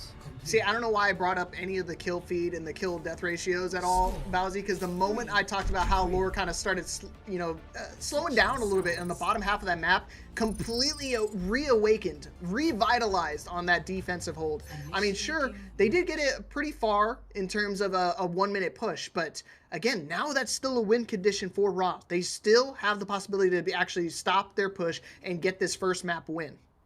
So now comes the question for Raw. What do you do here on the defense? Knowing that your back is against the wall. Knowing that if that golden box of victory is reached by Eternal X, your dreams of the playoffs are out of the picture. They're going to stick to their tried and true here, Mr. Leapfrog. I don't blame this at all. They're sticking with what they're good at here because they know if they lose this map, it's game over. Their season is done. They're only playing to try and deny Eternal X a possible playoff spot or at least force them into the play-ins. So we'll have to see what the move is going to be here from Eternal X. Right now, it looks like they're going to go with their tried and true, but it's going to be interesting to see what happens here. Yeah, this time around, though, Sai on the on-run. And again, I think it's been a huge difference maker for the side of Raw. And I don't think they initially intended on it, but maybe just the sleeper cell, he heard the numbers, and next thing you know, he started spouting out some random Russian shenanigans. So hopefully he can recite that by memory here on this last attempt of keeping their playoffs alive. 1 minute and 22 seconds from now, we will see if Raw are still in contention for a playoff spot. Eternal X starting to make the push here as they make their way up to the left side yet again. And once again, Sai making their presence known, already trying to force out onto Ant and forcing out the bike from Lore. It's very clear from Eternal X, they want this on-run dead at all ranges, at all costs. But they have to make their way forward. Already that 20 seconds burnt off the clock. Lore almost dying there, forced to get that mega health pack to keep themselves alive. Right now it's the poking game. Sai's going to try to make the first push, going right into the on-run of Amp, but unable to finish the job. And now Fragster dropping extremely low, just barely able to stay alive here as the Turtle X are looking to try and force this pressure, force off and Raw off the high ground, and that's exactly what they're going to do. High ground advantage now to Eternal X. Oh, why do we give up this? Oh man, we're giving up so much space. We're actually going to let them take this corner, so now it turns into a single fight situation for their team. But again, I guess they're just banking on waiting until overtime and just ult bombing them. But they got to make sure they survive. Nobody can die at all, otherwise they risk losing this map. Commercial is the one that you have to watch here if you're Eternal X. They are the closest to the overclock right now. That overclock could make or break the game here for the side of Raw. As now the cart ever so closer to that golden box of victory, only 23 meters out here. Fragster and Davion fighting off here in the front as the overtime wick begins to burn. Sai looking for the flank, looking for anything here to try and open up a sort of push or trying to get that Vermilion Ascent online as fast as possible as Eternal X still looking for their first picks. No one has died yet so far on this map. Commercial's going to try to change that. Uses the overclock here, forced out that kinetic grasp here from the side of Davion, as well as both support ultimates from the side of Eternal X. Raw take that as an opportunity to just completely disengage. And Commercial finds the first pick outside of the fight. Here comes Tubin here with the Kinkai Sanctuary, and Bray uses their own Kunai Rush. Their own rush to try and keep this alive. Sai now painting the phase right in front of Davion. They're out of the picture. Vermilion Ascent comes in. Starwolf teleports out, but there's no hope left for Eternal X on this map. Raw looking to make the ultimate upset happen, and they're halfway there. Match point for Raw. They've done it! Unbelievable! I can't believe it. Raw have done it. They stopped him. Eternal was able to full cap. Raw brings it back, have it in overtime, and actually beat them in the distance. Crazy decision making on the side of Raw. I was questioning it for a little bit, Bouncy, but apparently they're the ones making the right decisions here because they wind up winning the map and looking so dominant while doing it. And now the statement has been set. Raw now one map away from securing their spot in the playoffs here, and potentially eliminating one of the teams that they lost against in the regular season. Again, Raw currently winless this season. They are looking to break that winless curse and get their first win here today here, Leapfrog. If you are Raw right now, you have to be sweating, but you have to be looking at joy, knowing that you just took a map off of Eternal X, who have been looking very good all season. This is a team that has taken down some of the top dogs. They took down Pachimari, who defeated Freefall just a week before their match. They came into this match looking like it could be an upset for the championship, and now they lose that first map here to Raw. It's going to be difficult here for Eternal X to bounce back, especially as we head into Busan, which is a map that could play very similar to what we just witnessed. Oh, 1,000%. You really have to be kind of biting your nails at this moment. Because, I mean, you keep it on the back of your mind like, oh, these guys, they don't have a win. We're about to kind of roll them. And then all of a sudden they come in, and what a statement to start it off on that first map. It could really kind of put the pressure on them and make them start second-guessing themselves. Because, again, it's only a first to two. So now they're just one step away from securing the map and guaranteeing a spot for them in the playoffs.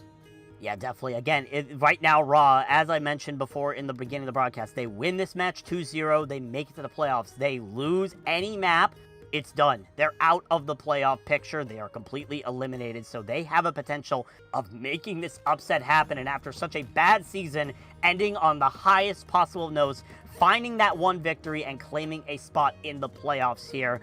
But it all determines on what happens here on map number 2. That being Busan there, as you see on the bottom here. Again, Raw cannot lose this map. They lose this map, they go home. They win this map, they go to the playoffs. It is all on the line here, and we have to see if they're going to be able to make it. But the big question is, heading into this next map, what do Eternal X decide to ban here, Mr. Leapfrog? Because we just saw them struggle against this Onron, considering they were doing good on it themselves. Do they ban the Onron, or do they go for a safer pick? There's no other option, right? I think, Commercial doing amazing work himself with the hit scan, whether that be on the Sojourn or whatever type of hit scan he wants to go for in this map. I think number one ban has to go to Onron. Because, what a 180 turnaround on that map from Sai. I don't think was ever even thinking about touching the Onron throughout the entire series. And in seeing how much value they were getting from Eternal X, decided, hey, That's a good idea. I should try that. And look at what it resulted in. I mean, a complete domination and strain on these supports. So now Eternal X, I mean, if they go for this ban onto the Amran, that's great and all, but you have to remember, they've already gotten rid of Taco's Ramatra. So now we're going to see the Ramatra come back to life here on Busan. Well, the big thing is that we now know the ban here from Eternal X. And spoiler alert, they did not ban the Onron, they banned the Sojourn. So the Sojourn now out of the picture here from Eternal X. And I mean, this I feel like makes a lot of sense, especially considering you were so keen on playing that Sojourn there, or so keen on playing the Onron there on map number 1. Why ban one of your best heroes when you can instead ban one of the enemy's best heroes? We saw Commercial pop off the most on Sojourn. We did see them try the Cassidy there, but at the end of the day, Commercial was showing the best skill on the Sojourn, not so much showing the skill on the Cassidy or any other hit scan DPS, so I think this might make more sense than that Onron ban, Leapfrog. That's true. That's true. You know, it goes both ways. I think focusing either DPS here is a great call. I think Onron is one of those characters that can be a little bit easier to focus if you kind of don't have to worry about a full charge railgun to the back of the dome. So might be a decision of all time for them to maybe take us to a potential final map. But you know, luckily Eternal X I think are still, you know, guaranteed a spot in the playoffs, win or lose here. But again, they want to make sure they end it on a high note, because I think if they win here, they could they will actually get a bye. So they definitely want to try to get the win first and foremost, so they get that first round bye, and of course not give their first win of the season for Team Raw. Yeah, definitely. I mean, from what I'm seeing here, the main thing is that if they win this match, they do get themselves into upper round, or win this map technically, or win this match. They lock themselves into upper round 1, which is the main playoff bracket. Lose this match, and they have to be in the play-ins, which if they win that, they go to the playoffs. If not, it is immediate elimination. So for Eternal X, they are basically fighting for their playoff lives. They want to have that extra life before heading into next week, knowing that they have to win a game before they can even earn that extra life. So there is the pressure coming out there from the side of Eternal X. So there is pressure on the line. They have to try and win this map out, and we do have the ban here from the side of the side of Raw to answer back, and it's going to be the Sigma ban coming out here from Raw. So they do not want to deal with that Sigma anymore, which I think is the right call. If you want to play Ramatro, why try to play a poke-based hero? Exactly. I think just getting rid of it altogether, just to make sure you're not having to deal with that annoying approach. Because, of course, Ramatra is great and all, but if you can kind of whittle him down to 1 HP, make him use a lot of his resources before he gets into the initial fight, it'll be a lot easier to try to secure, especially the way that they don't love to run sustain. They so far I've opted to run the Kiriko and maybe the Mizuki. I would imagine Kiriko Lucio is probably another duo they want to intend on running for the rest of the series, but now that you kind of get rid of the Sigma, put a lot less strain on them. We'll have to see what the plan is going to be here from the side of both Eternal X and Raw now that Sigma is out of the equation. It's definitely going to be interesting because, again, Eternal X fighting for that playoff spot. They could be in the play-ins here. They could either be in the playoffs or the play-ins, but Raw are fighting for their lives right now. They need to win this map, lose this map, and they are going home. Win this map, and they're going on to the playoffs. So there's a lot of pressure here for the side of Raw, and in a group that has been full of ridiculous upsets, this could very well be the biggest one, and we'll have to see if it's going to happen here, if Raw are going to be able to bite the bullet, be able to get this big win that they've been searching for all season, and be able to take this win at the end of the day. We're waiting for the player swaps to come in, so we're just going to be having some players move in. Of course, BPL regulation does require that all 7 players do play on the team at one point or another here. But we'll have to see what players are going to be in here as we head into Busan. Raw at match point to try and get themselves into the playoffs. They win this map, they're in. They lose the map, they're out. Okay, all comes down to this. A do or die situation for their team, and honestly, I'm nervous for them. I'm definitely. I can imagine how you feel, Bowsy, because you have to essentially find out who you're playing against. Yep, definitely. As we take a look here, starting off here on the map, we already do see some swaps coming in. Sai is out on the side of Raw. Timeless is going to be coming in on the DPS role and already looking to fill in that Mei. While Eternal X, Davion is out, 2-Bit is in, and then you have Bluhin coming in here for 2-Bit on the support role. So, tons of different changes here for both teams. We'll see if it works out for them as we head into Busan. Hey, and a Zarya coming out from 2-Bit. Again, I've seen them play support very, very well, so let's see how they do and how they fare on the tank role for a change. Fraxter coming out the stage with the Ramatra. See how the Ramatra is going to be able to contest here as Fraxter starts making their way in, but Ant already finds the backline and already finds two. Irrelevant and Timeless completely eliminated here from the pressure coming in from Eternal X, just going for the flank, and Fraxter doesn't even know what hit them. They're finished out by Laura. Okay. I know Sai's not playing right now, but Timeless, you got to pull a Sai right now. You got to match what Ant plays because apparently that is the way you just beat your opposing team. You just match what they run and just play it better. We're going to see Brad, meanwhile, move over to the Kiriko, so already changing it up, starting on the Juno, now going over to the Kiriko as Timeless, or Raw start making their way over to this left side here. Laura's going to initiate here with the bike, trying to force in so much damage. That's exactly what they're going to do here to start off. Fraxter's already pushing forward. Forced to use that Nemesis form early here, though, because there's so much pressure coming in here from Ant on the Reaper. This Reaper just able to completely burst down with both of those shotguns here as Raw still looking for any sort of advantage, and they're not going to find it for a while because Irrelevant's out of the fight again. Now Bree is out of the fight as well. You have both of your supports missing here. Fraxter's going to try to bring it back, but they just died in the hands of Ant, and it's once again Raw finding answers that they're not going to be able to get back. Yeah, there's just so much damage on the field, both in combination with Ant just chunking down people in the backline, and as well as Laura chucking bikes into the mix. And now you have to worry about 2-Bit, full charge Zarya at your disposal as well. Just so much damage on the table. Not a lot of sustain from the Kiriko Lucio. Well, now we're going to have Raw go right over to the objective. They're going to try to push it forward here, and they already find the kill on the Timeless here, and consistently finishing these kills. 2-Bit able to get the kill in the commercial as well. For the DPS line of Raw, it is not looking good at all. Man, that is super unfortunate for their team. I mean, they just lose the Mei. One of the characters you would think has the highest chance of survivability. You have access to the cryo freeze, so you can just, freeze yourself into a block, being completely invulnerable, and still wind up going down first. So luckily we do have an ultimate, a couple ultimates from the side of Raw, but look at Eternal X. They have Grav, and they're just going to keep them off the point. Here comes the Consider Rush, and the Death Blossom, and finds 3! Immediately, Raw burns to a crisp, and the damage has been done only with half of the ultimates Eternal X had in their disposal. The rest not even going to be used. 100-0. Eternal X say, you take map 1, we're just going to destroy you for the rest of this map now.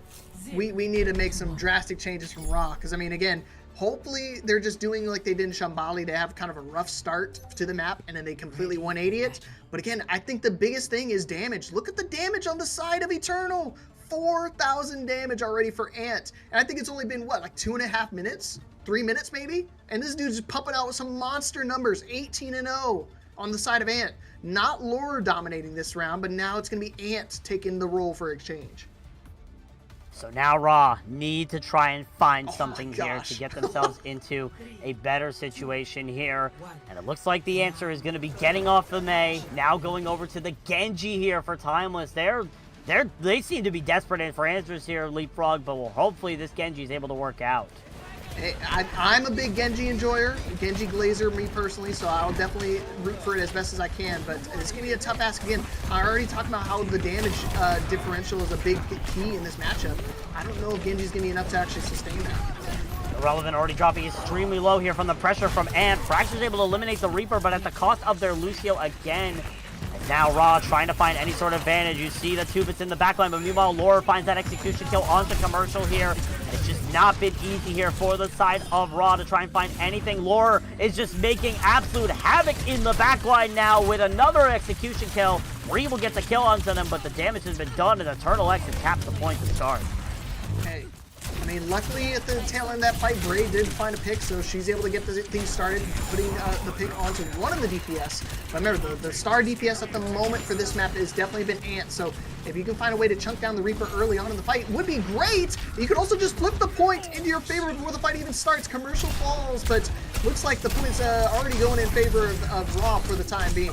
Yeah, but Eternal X just seem to have trouble being able to just completely shut down Raw at every opportunity, but Fragster answers back with another kill on the Annihilation. Bray uses the Kitsune Rush here. Raw still in this fight. Eternal X unable to finish out these kills, and they're going to have to go back up and wait for Blue and to respawn before they push again. Yeah, that was a big mistake from Eternal. I don't like pointing out big mistakes, but I mean, that one been completely mispositioned and just not able to get back to the point in time. You have a Lucio, you can get onto the point as quickly as you can. This is one of those points that you can stagger for a long time.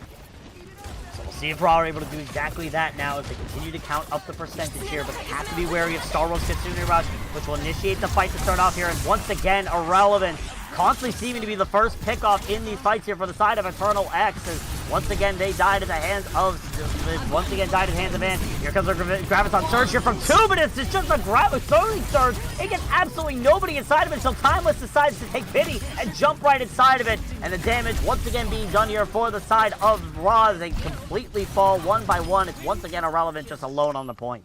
Okay, good. It wasn't a complete botch, but yeah, that whiff of a grab was definitely a telltale sign that these guys are nervous. I mean, that one felt like a desperation. Let me just try to get it out the last second. And look who they try to focus. They try to solo grab Commercial, and you know, him being the primary target is definitely one of those things they got to try to keep doing for the rest of the series. So now Raw looking for this push in. Here comes Timeless using the blade. Gonna be forcing out the beat here from Blue Hen. Ant meanwhile answers back with a Death Blossom, able to get the kill into Irrelevant, but sacrifice their heads to the other support on the side of Raw. Now the Deadeye comes out from Commercial, trying to find these kills and force away Eternal X to try and capture this point for their own. Meanwhile, 2-Bit finds Bree in the backline. Not what you want to see if you're the members of Raw. Now your supports are once again out of the picture. Laura able to get the kill into Timeless with the help of Ant running back in, and now once again Fragster just alone on the objective with Irrelevant in tow, and Irrelevant just once again stalling it out, just gonna die at the end. And now it's gonna be final fight for Raw here to try and keep their playoff hopes alive. They need to win this fight. Yeah, it's a do or die situation, and now they don't have really any ultimates. They use the blade. They did get out the beat from Blue Hen, but again, Irrelevant just dying so early on these fights. And that's already not what you want to see. Satsuruki's pre-finds 2, bringing Commercial out of the fight. Fracture's able to get rid of Starwolf as they fight against Blue Hen here on the Lucio, trying to keep themselves alive, but they'll burn to the hands of Ant here. It's Irrelevant on the point, and they just get slammed by the bike from Laura. All that's left this time was unable to touch the point, and that is done and dusted for Raw's season, and Eternal X are bringing us to a pivotal map number 3. Man, I can't believe it's so close to triggering overtime. It still would have been bleak. It still would have been very difficult, but they had so many ultimates they could have been able to actually utilize going forward. I mean, Ant just playing completely aggressive every single fight. It just looked like this. It just looked like he would just go to the backline and always secure at least one pick, and Irrelevant just getting picked so early on in these fights consistently throughout the night. It's so tough to ask for Lucio to try to survive in those situations, but man, they are just hunting them down. It has not been the season that Raw had hoped for, and unfortunately it will not be the ending that they hoped for, as they are now out of contention for a playoff spot with that map loss to Eternal X. But they still have something they can play for. They can at least deny Eternal X a spot in the definitive playoffs by getting a win here in the series. But that's going to come down to map number 3, Neon Junction, a map that neither of these teams have seen before here, Leapfrog. But it's going to be interesting to see. We saw Raw at their absolute best on Shambali Monastery, and then we saw the exact opposite on Busan. So it raises the question, is this team still in it to try and ruin Eternal X's season?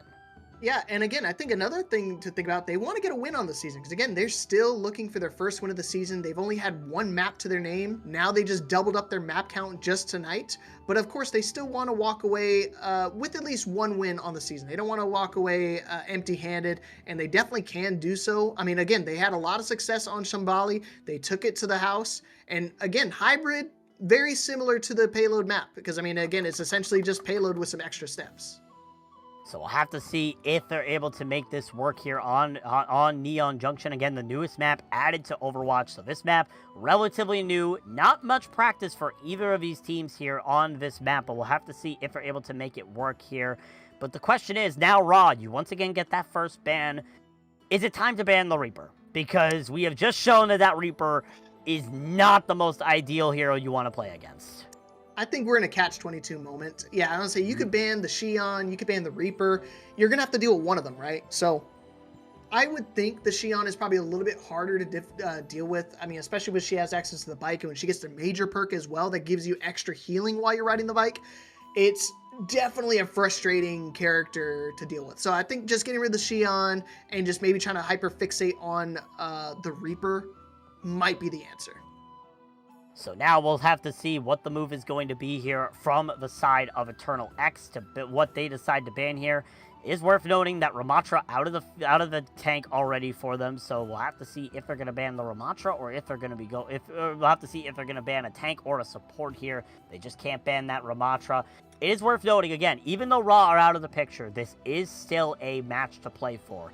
Eternal X have to win this map if they want to guarantee the number 3 seed. If not, Pachisuba will instead get the number 3 seed. As we take a look here at our bracket right now. Right now, this match is determining what the Cleric number 3 and Cleric number 4 seeds are on the bracket. 6 Kingdom, with Raw now being officially eliminated, have clinched out Cleric number 5. But again, Raw winning this map will take Cleric number 3. Raw winning this map will mean Eternal X will get Cleric number 4. Eternal X winning means they'll get Cleric number 3, and they will be locked into the playoffs. Pachisuba will get the opposite of what wins that. So it'll be interesting to see which of these two teams is going to be able to win out here and be able to lock that up. As we have the ban coming out here from Eternal X, they are banning the Kiriko here on Neon Junction. Not a bad option either. I think, every team is always looking to try to utilize a Kiriko. And I think it was kind of the linchpin was helping that Bree could find a random pick or maybe just a clutch Kitsune Rush. Because there was a couple fights that looked completely bleak until, the Kitsune Rush comes out from Bree.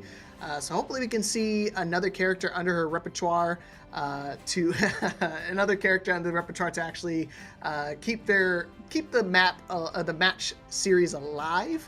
However, it's going to be a big ask, and I'm excited to see the map number 3 as well because, again, it actually means that we could see Layla actually play, because that would have been funny if we do this whole charade of like, oh, I don't get to see Layla play and still not to be able to see it. But you can see Yatagarasu already taking that number 4 spot, so now it's just a matter of who is going to, make it into the actual official playoffs and who's going to make it to that play-ins. And you, of course, want to go into the official playoffs because then it turns into a double elimination bracket once again. Everybody starts on that double elimination bracket side of things, but when you're going through the play-ins, it can be a little bit tougher to actually get in. And if you lose on the play-ins, that's it. Your series is over. So now as we head in here to Neon Junction, Raw on the attack and Eternal X on the defense, and we'll already see some swaps back in. Sai is back in for the side of Raw. Meanwhile, the side of Eternal X, they said if it ain't broke, don't fix it, keeping the exact same roster they had from map number 2. So now it's the winning team versus the winning team here, Leapfrog. Things could get interesting fast. Oh, 100%, especially the way that both of these teams have been playing. They've been playing very nitty and gritty, so hopefully we could see some changes. See some sparks fly as we go into the final map decision maker. Tai is definitely on a potential for these teams, but you can see Laura going to their tried and true, the Freya. We have not seen this Freya all day here from Laura, but there is a reason why this was banned, why this was the first ban of the map here, so we'll see if Eternal X are able to make this work. Meanwhile, Sai sitting on that alpha angle, waiting for Ants, who's going to try to go for the Reaper flank and go with both of those shotguns into the side angle. But right now, it's just been a poking game. Raws are trying to keep themselves alive here. Bree very low on the Ana. Here comes the teleport in from Ants, right into the back line, forcing out both abilities here from that Reaper. But right now, it's just been a damage game until Sai, asleep from Starwolf, gets Sai off in the wrong angle, and now that on-run out of the picture here for the side of Raw. The bubble coming in from Tubit right onto the Reaper as now Ant trying to push into the back line. Is going to get a lot of pressure, but is just barely going to be able to get off with Blue Hand playing the life weaver of all heroes to keep them alive. Eternal X now starting to cap up the objective, and commercial call off on the wrong ankle. Last thing you want is to be in a swarm of bees right in front of you with 2-bit beam just completely destroying anything in its wake. Yeah, just turning into a Nicolas Cage movie and just screaming for the bees to keep them off you. And Sai trying to find a desperation pick at the tail end, not going to be able to find it. Ant just completely shutting down his opposition and counterpart. And as we take that first point, we have a 5-minute time bank looking nice and comfortable going into this here. And with the Life Weaver of all things, I was surprised to see it just as much as you were. The Life Weaver definitely an interesting pick here. Can do a lot of healing when necessary, but and now it seems to be just so that Bluehin can keep that Reaper of Ant alive whenever they go for these risky flank moves. Fragster not in the best situation, just constantly getting beamed down by the Zarya of 2-bit, just taking all the advantage onto the Zarya as much as possible here. Raw still trying to find any sort of advantage. Laura on the other side there. Look at Fragster just consistently whipping their mouse across their desk, looking for any sort of angle. Laura's going to get killed out here as they use the bola shot. Beautiful shot for commercial to be able to deny that, but now the cart already halfway over to point A, and now Ant once again getting that bubble, but getting binding chain, getting hit by the Concretion, and the Graviton Surge being thrown in here by 2-bit trying to stop it. They get absolutely nothing. What a beautiful nano boost as well from Brett. They can breathe to try and make Fragster push up here on this Sigma as Raw continue to try and hold this out. They're trying to finish out these kills, stop 2-bit from being able to get away with this charge, but 2-bit is already so high health, and Bluehin has that pull to get him out. Yeah, I would say it wasn't a great Graviton running into the shield. I mean, luckily you get eaten altogether, but I mean, now we have access to a couple of ults to even push this hold even further, slow things down. Sai getting super low in the fight, but we do have the Kakai Sanctuary that can open up the fight. Raw have been known for these Kakai Sanctuaries being pretty interesting. The sleep start, however, from Bree, that is not what you want to see, and that's not what you want to see either. Bree ends up getting eliminated. Commercial answers back with a kill onto Laura with the overclock, but it forces out that Blossom here from Bluehin. And now, once again, Raw forced to try and retreat back and just pushing forward. This Reaper is hungry. Starwolf's going to answer back with an anti-nade to be able to eliminate Commercial here, and that just forces Raw back into the worst situation here. Eternal X looking in prime position to take this point, but we might see the last-minute touch here coming out from Sai and the Kakai Sanctuary as well from Irrelevant to try and lock up the point. There's a Zeph Blossom from Ant, but it's inside of the Kakai Sanctuary, which means it's going to get no value.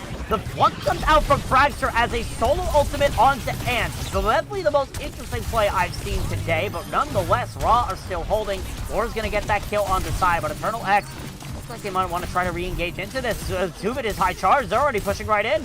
Yeah, they need to find a way to deal with this full charge Zarya, and the way they want to deal with this is just getting rid of the Reaper first and foremost. And now that big damage in the backline completely getting rid of.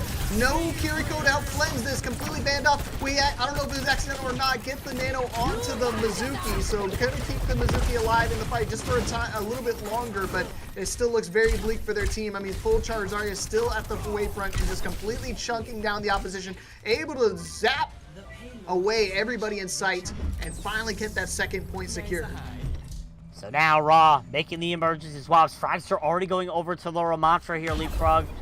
The Ramatra was not stellar on that last map, so we'll see if this works into their favor here this time, but Raw need answers, and they're looking for anything here to try and keep their hopes alive.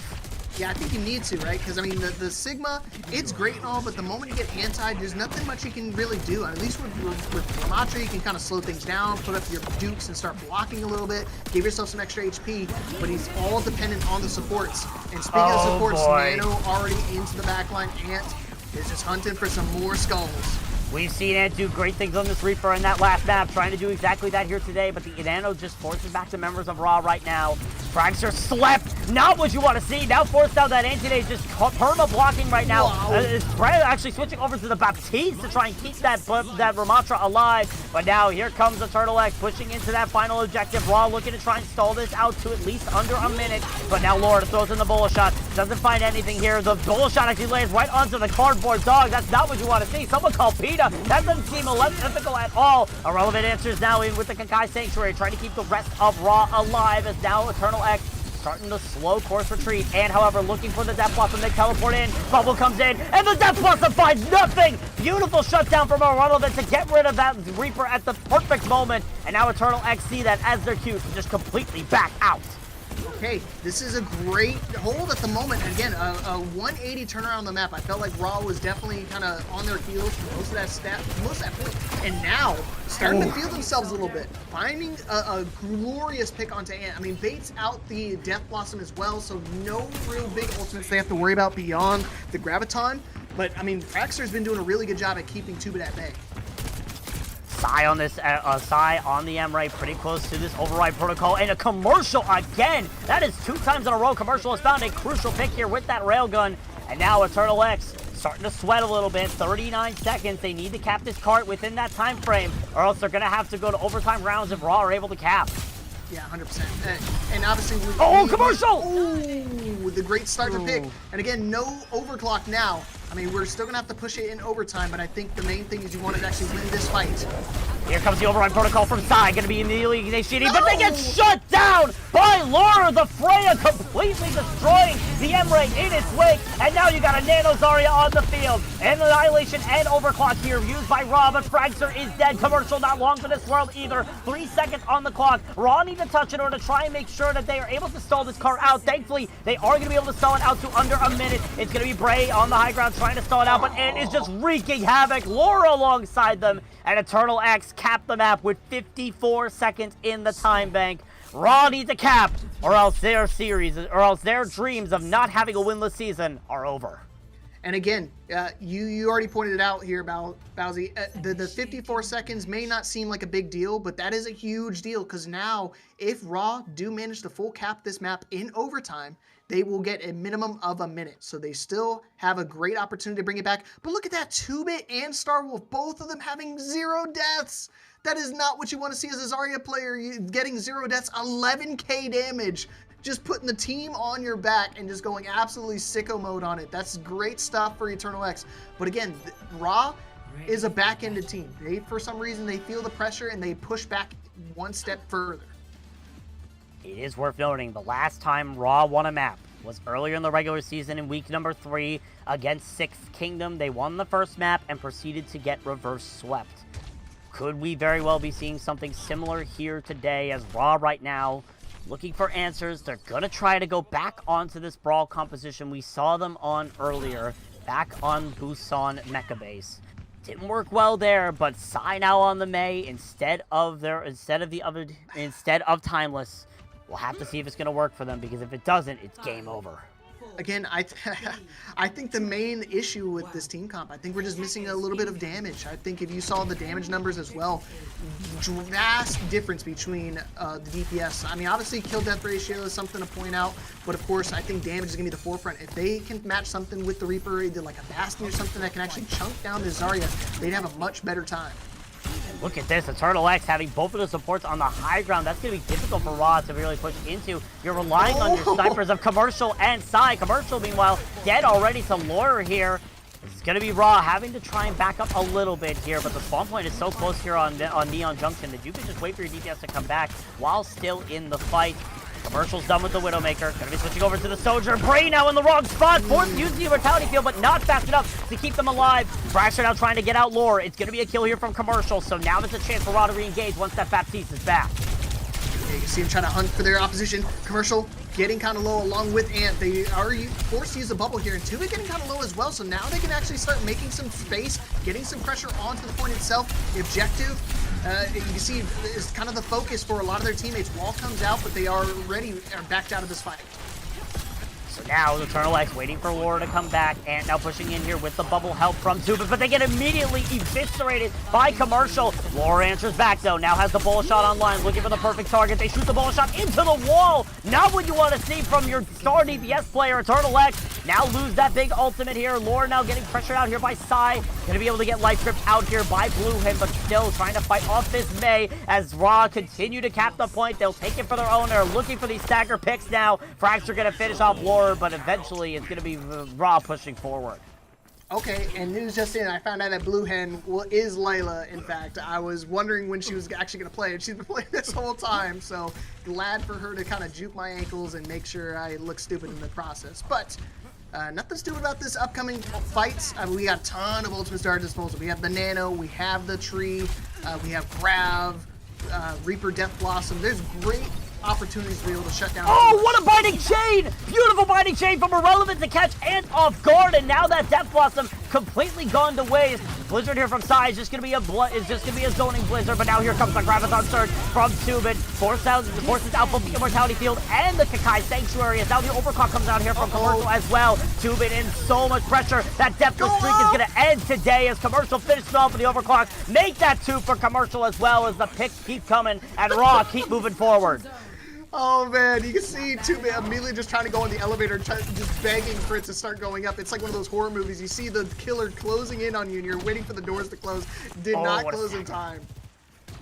And Fracture getting that stagger as well onto Laura means it's going to be difficult here. Eternal X might try to touch this point, but the wall from Sai is perfect. And Force use both of their cooldowns, and the Death Blossom get absolutely nothing. What a move from Sai as well as Bree to stop Eternal X in their tracks from capping this objective. It's still going to be a little bit of a stall here, but Tubit meanwhile is alone on the point. Laura's back. Tubit now down though, as Laura's now trying to save this in a 1v4 situation, but they'll just get chopped off by Commercial, and Raw are still alive. 4 minutes and 40 seconds to cap Neon Junction. Bowsy, what did I tell you? Raw is a back-ended team. They find a way to dig their heels into the sand and come back better than stronger. What happens? You start bleeding, you spit back blood, baby. So hopefully they can find a way to cap it with a 4.5-minute time bank. They are looking so comfortable here. Tubit has made the switch over to the Ramatra as well, so Eternal X are feeling the pressure right now. It's going to be on Raw to try and find these sort of kills when it matters the most. There's already so much damage being pumped into Fragster as they start making the advance. Force to use that Nemesis form to keep themselves alive, but there's so much healing from the side of Raw to keep that Ramatra in good spirits. And Commercial finds the most crucial pick, gets it on the blue hint, so now Starwolf is your only support. Here comes Tubit now with the Nemesis form. Fragster is back with an Annihilation, and the freeze coming in from side. Just so much pressure. Tubit can only block for so long until their arms are folded back in on themselves. Raw continue to push the point, and now it's almost last fight territory here for Eternal X. They lose this fight, they lose the point. Okay, Bree, we're fighting our way back in. I mean, again, made that swap over to the Baptiste, and I feel like it's been a big 180 turnaround. A very early bola shot. It does. And it gets Commercial. Beautiful shot here already from Laura, and now Raw are trying to find their way back in. Looks like they're actually going to be retreating here. It's going to be Sai and Fragster running out here. Bree's going to be dying for their efforts here. We're using that Immortality Field, and Laura just answers back in the best of ways. Okay. Still alive for Eternal X. And again, they desperately need this win here on this map. They want to try to make sure they get this time being whittled down as best as they can, and with 4 ultimates on the side of Raw, it's going to be very tough to ask. It's all going to come down to these ultimates from Ant and Tubit. Starwolf's Nano Boost could also play a factor here.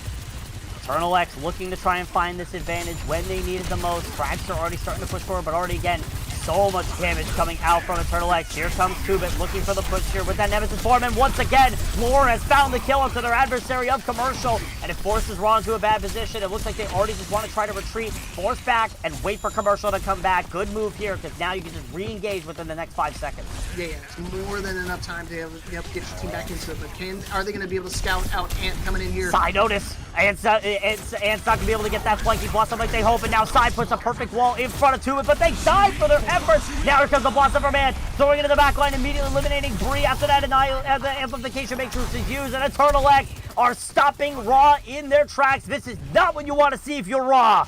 Yeah, I mean, that was great for them because, I mean, they had a 4-minute time bank going into this, and now we've already whittled it down to about 1.5 minutes before they get back into the fight for real. Sai hasn't really been able to find much space or much value off of these blizzards. I think we have to find a big blizzard here, but it's so hard with Layla on the prowl with the Lightweaver. Laura looking once again for the flanking bola. Gonna try to find this opening kill here. Is already Eternal X. So much damage to the binding chain again! Puts Ant in their tracks! The Reaper now out of the picture. Tubin has to try and keep themselves alive here with the block, and now Blue is gonna be able to pull them out of the last possible moment. Commercial, so much damage, and now the Annihilation comes out from Tubin, eliminating that Soldier. Now trying to find anything else, but there's so much damage on the field, and Raw now in the final push yet again, still having their Annihilation on board, but they have to try and whittle through Eternal X the last minute, and Starwolf's dead! Banana Boost offline! Dude, shut down! Bree, what a shot from the backline, from full court. Fragster has access to Annihilation, gotta be able to utilize it here, right now, and we do it in the last second. Annihilation used. Lore now dead. Now it's 2-bit alive with the nano boost with Star Wolf coming in. Fragster forced to block, trying to keep themselves alive as much as possible as Eternal X trying to stall it out here. Eternal X needs to whittle down this time bank all the way to the end and force them off the cart in overtime, but Raw are still in it kicking, trying to keep themselves alive. They are not close to any of their ultimates, so they have to try and win this in a dry fight. Bluehin has that Tree of Life coming online. This could be the deciding factor here for Eternal X, and Raw might need to know it. Tree of Life comes out. Here comes Fragster trying to push forward and gets chopped off by Commercial. Now Fragster trying to stay alive as they push themselves into a bad position. Now it's doing the block, trying to keep himself alive, and Commercial finds another. Commercial being able to win this out. Sai gets the kill on a Star Wolf. It's only Bluehin alive right now, with the support line just trying to keep themselves alive. Sai finishes them off. Wizard goes up to 2 minutes. They're trying to keep themselves alive. They're out of the picture. Now it's just Ant on the sidelines. Gonna be able to rape in here with the Reaper, but has to build his step on them very fast, but it's unable to be able to do so as they get killed out here by Fragster. Bullet shot from Lore. Gonna try to force out this point and force it into overtime as now the wick is gonna begin to burn, but the damage has already been done. Raw finishing out all of these kills one by one as they try to finish out this Lucio Bluehin. They're gonna be able to cap the point after they get rid of 2-bit here, who's just 1 health in the name and dead to irrelevance. The recall, this is the last stagger for Ant. It's the last breath, and we talked about it over and over about how vital those 6 seconds were on the side of Eternal X. I mean, not getting those 6 seconds now makes it a potential tie situation. Another potential map 4 looming for both of these teams. And again, now Raw has an opportunity to push it back. We saw them do it on Shambali. Can they do it again here on Neon Junction? We'll have to see what the case is going to be. Raw will get the first push here. 1 minute on the time bank for them. Holy mackerel. As you take a look at these stats, just so much damage being thrown in. 2-bit, 22,000 damage, 5,000 damage more than the closest person in lore. 2-bit's tank play has been the deciding factor here for Eternal X, but the question is, can Raw exploit it here on this final attack they have? It's all going to come down to this. Raw running their tried and true. Eternal X running their tried and true. It all comes down to who makes that first pick worth the most. Yeah, and I think with now having both of their, everybody essentially going to have access to their major and minor perks right off the rip, I think this is going to benefit for Raw, because I think there's a couple of major perks that both of these, a lot of these characters have, whether that be from the Exo boots from Baptiste and the actual freeze from May. So hopefully we can see that actually come into fruition. But here we go, overtime push for Raw. They need to find a way to get the win and look for their first win of the season. Raw coming out on the attack. Lore already throwing in all of those shots there with that crossbow. Raw start making their advance, looking for anything here. Sai sees the on the top, and what a shot! Star Wolf dead immediately. What a shot from Sai to be able to turn the tide immediately. Eternal X now relying only on their Life Weaver, a blue hit to keep themselves alive. And already you see the damage reflected 2-bit so low on that Ramatra, as now Ant in the back line, trying to push in here, trying to finish out the kill, but there's so much damage being thrown into every single member of their team, and the Life Weaver Blue is not there to keep themselves alive yet. Now Raw, that first pick from Sai, the difference maker here is they cap the first pick. This is not drawable yet, but Commercial finds the kill into Lore. Lore gets the kill into Commercial. It's still winnable here for Eternal X. They have their Ana back in the fight. Lore is causing havoc in the back line. They need to be able to try to find a little bit more here as Raw. Look and try and finish it out. There's so much damage being pumped in here from Raw, and Eternal X are just trying to bolt through it. Bree gets the kill onto Lore. That's not something you see every day, but the support of Baptiste and being able to burn down that Freya. Now 2-bit in the wrong situation. The wall keeping them out of the situation as Commercial finishes them off here. Starwolf just the last remaining suspect. It's going to be Raw capping the point and starting to move the cart. I told you, it's never over till it's over. Raw still battling back. And this time, Sai going for the actual perk that gives you the little extra damage while you're in cryo. So maybe while they're healing up, they can kind of put up a wall and force them into like a blender situation. Lore slowly building up to the bola shot. I mean, it's got to be crucial in this fight. They've been finding a lot of initial picks off, but they can't die in the process. We'll have to see if that bola shot's going to be big. Lore looking for the flank here on the top angle, but they have to be careful about the train here on Neon Junction. That train could make or break the attack here, but here comes an early blizzard coming out from Sai, pushing forward, trying to stop people in their rig. The bullet shot gets nothing as Eternal X just trying to retreat. Lore on the back line just trying to find the kill, but it's forced onto that side. The train is coming. They can't escape that area. Wall comes out here from Sai yet again. Annihilation comes out from Fragster. Meanwhile, Irrelevant removed from the fight. 2-bit answering back with their own Annihilation. It's Annihilation versus Annihilation. The window comes out from Bree as they're trying to keep everyone alive, but it's not enough. Lore is just pumping in the damage with a 3K to finish it out, and the cart will stop right underneath the train tracks for Raw. Man, I got really worried when Lore got cut off by the incoming train, and just staring down the barrel of like 3 guns pointed at him. But luckily, Eternal was able to capitalize on that situation, recognized, okay, this is the moment we need to just close it out right now, walk forward, put the pressure on him, and look at it again. Ant playing super flexible, swaps over to the Mei, and calls in a Blizzard at the perfect time where they couldn't get off point. It's an overtime situation, and when the overtime triggers for that long, you get off the point for even a split second, it's completely over for your team's push. So great awareness and map control for the side of Eternal X. So now it all comes down to this. Eternal X have 1 minute and 54 seconds to cap the first point and push to 48 meters. If they do, then they make their way into the playoff bracket. If not, Raw get their first win and force Eternal X to be in the play-in tier. Everything could happen here. We've seen the plays from every player in this lobby right now. It all could come down to this here, Leapfrog. And to the surprise of a lot of people, we're seeing Tubit go back onto the Zarya. Yes, that's a key point, because again, Tubit just absolutely crazy when it comes to the damage output in this game. So he's got to keep doing it just a little bit longer, just one more chance for them to be able to guarantee a spot in the regular playoffs. So needs this win here now more than ever. Tubit and Lure back on the damage scene. Let's see if they can do it again. Eternal X already making that early advance here for Tubit, obviously looking for that push here for Ant, as Ant has usually been pushing in here. Or going to be pushing up to the high ground, trying to fly up and get as much damage into Fracture as possible, force out the healing resources here from Raw.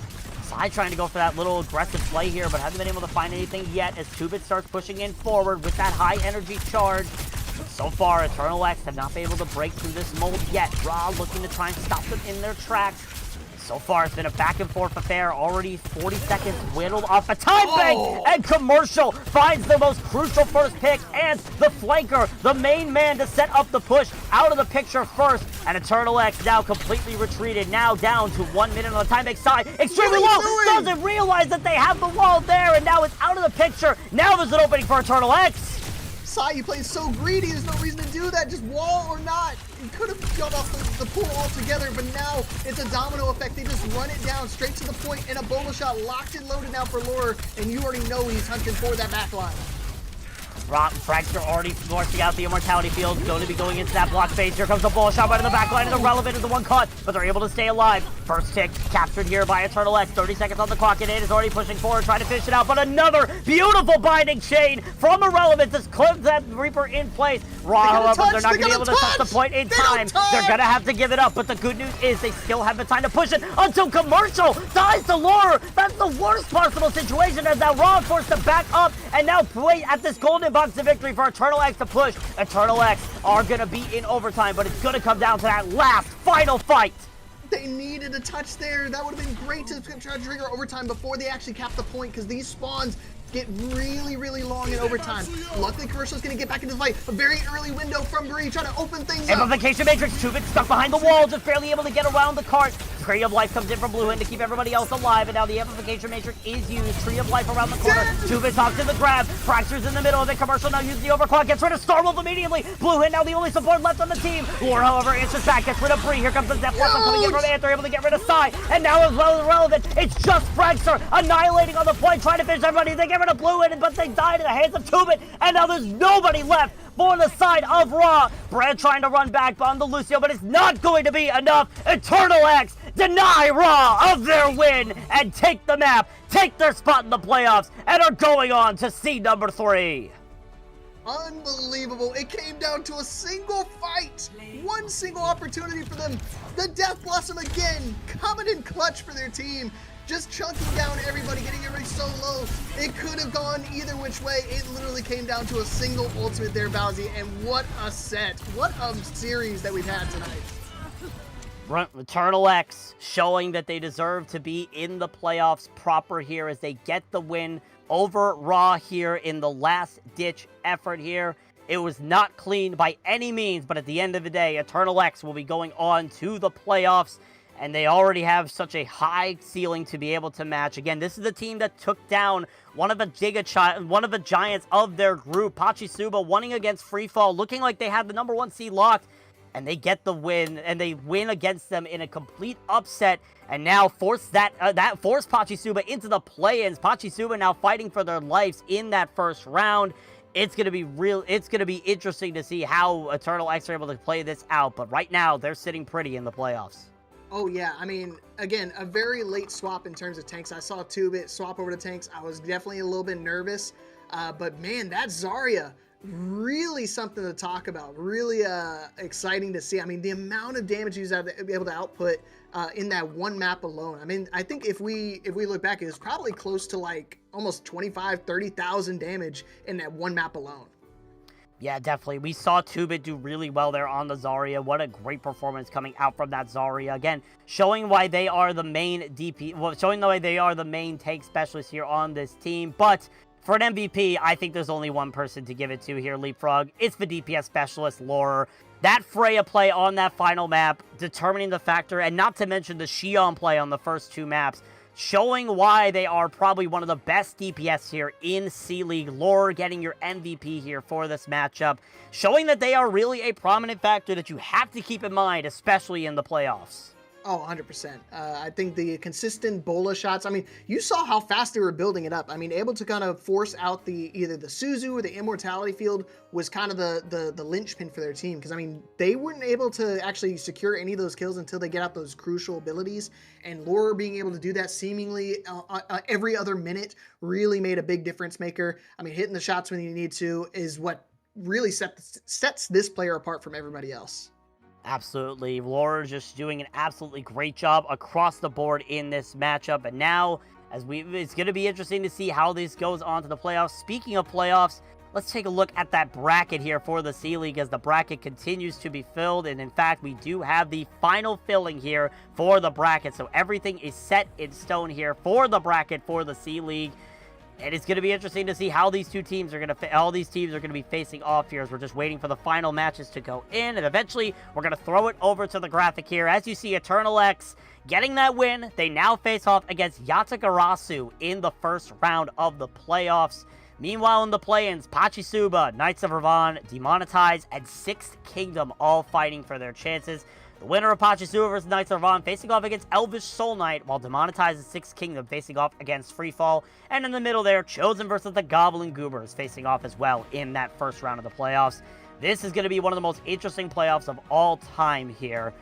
It's going to be interesting to see how this plays out here, Leapfrog. Yeah, I think you've already said it, how tight-knit this team has been. Again, big shout-outs to Raw. I mean, granted, they didn't find a win yet in this season, but they fought their hearts out. I think every single match that they played this series has been very well fought. I mean, even this one, they fought it all the way to the bitter end. Again, just barely taking their second ever map in this actual entire league. Still looked very, very close. Could have gone either which way. If one crucial decision could have been made there, could have gone a completely different way. So big ups to Eternal to be able to actually subdue and hold it down for their team. But you can see, I mean, how close it could be on either side of the coin. So any of these teams could definitely have that Cinderella story and Cinderella run in the bracket. So it all comes down to who can get that hot streak going early. Yeah, we'll have to see how all of this plays out here as we head into the playoffs next week.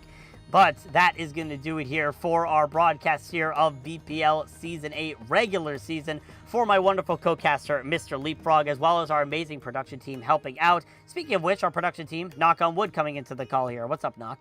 Hi, I was just going to force you to talk about the other brackets quick. Oh, yeah, sure thing. No worries. Yeah, we can talk about the other brackets. Yep, we have A-League already determined here. We're missing one team. Yeah, they're playing on Tuesday, so we'll figure that out on Tuesday night, who is going there.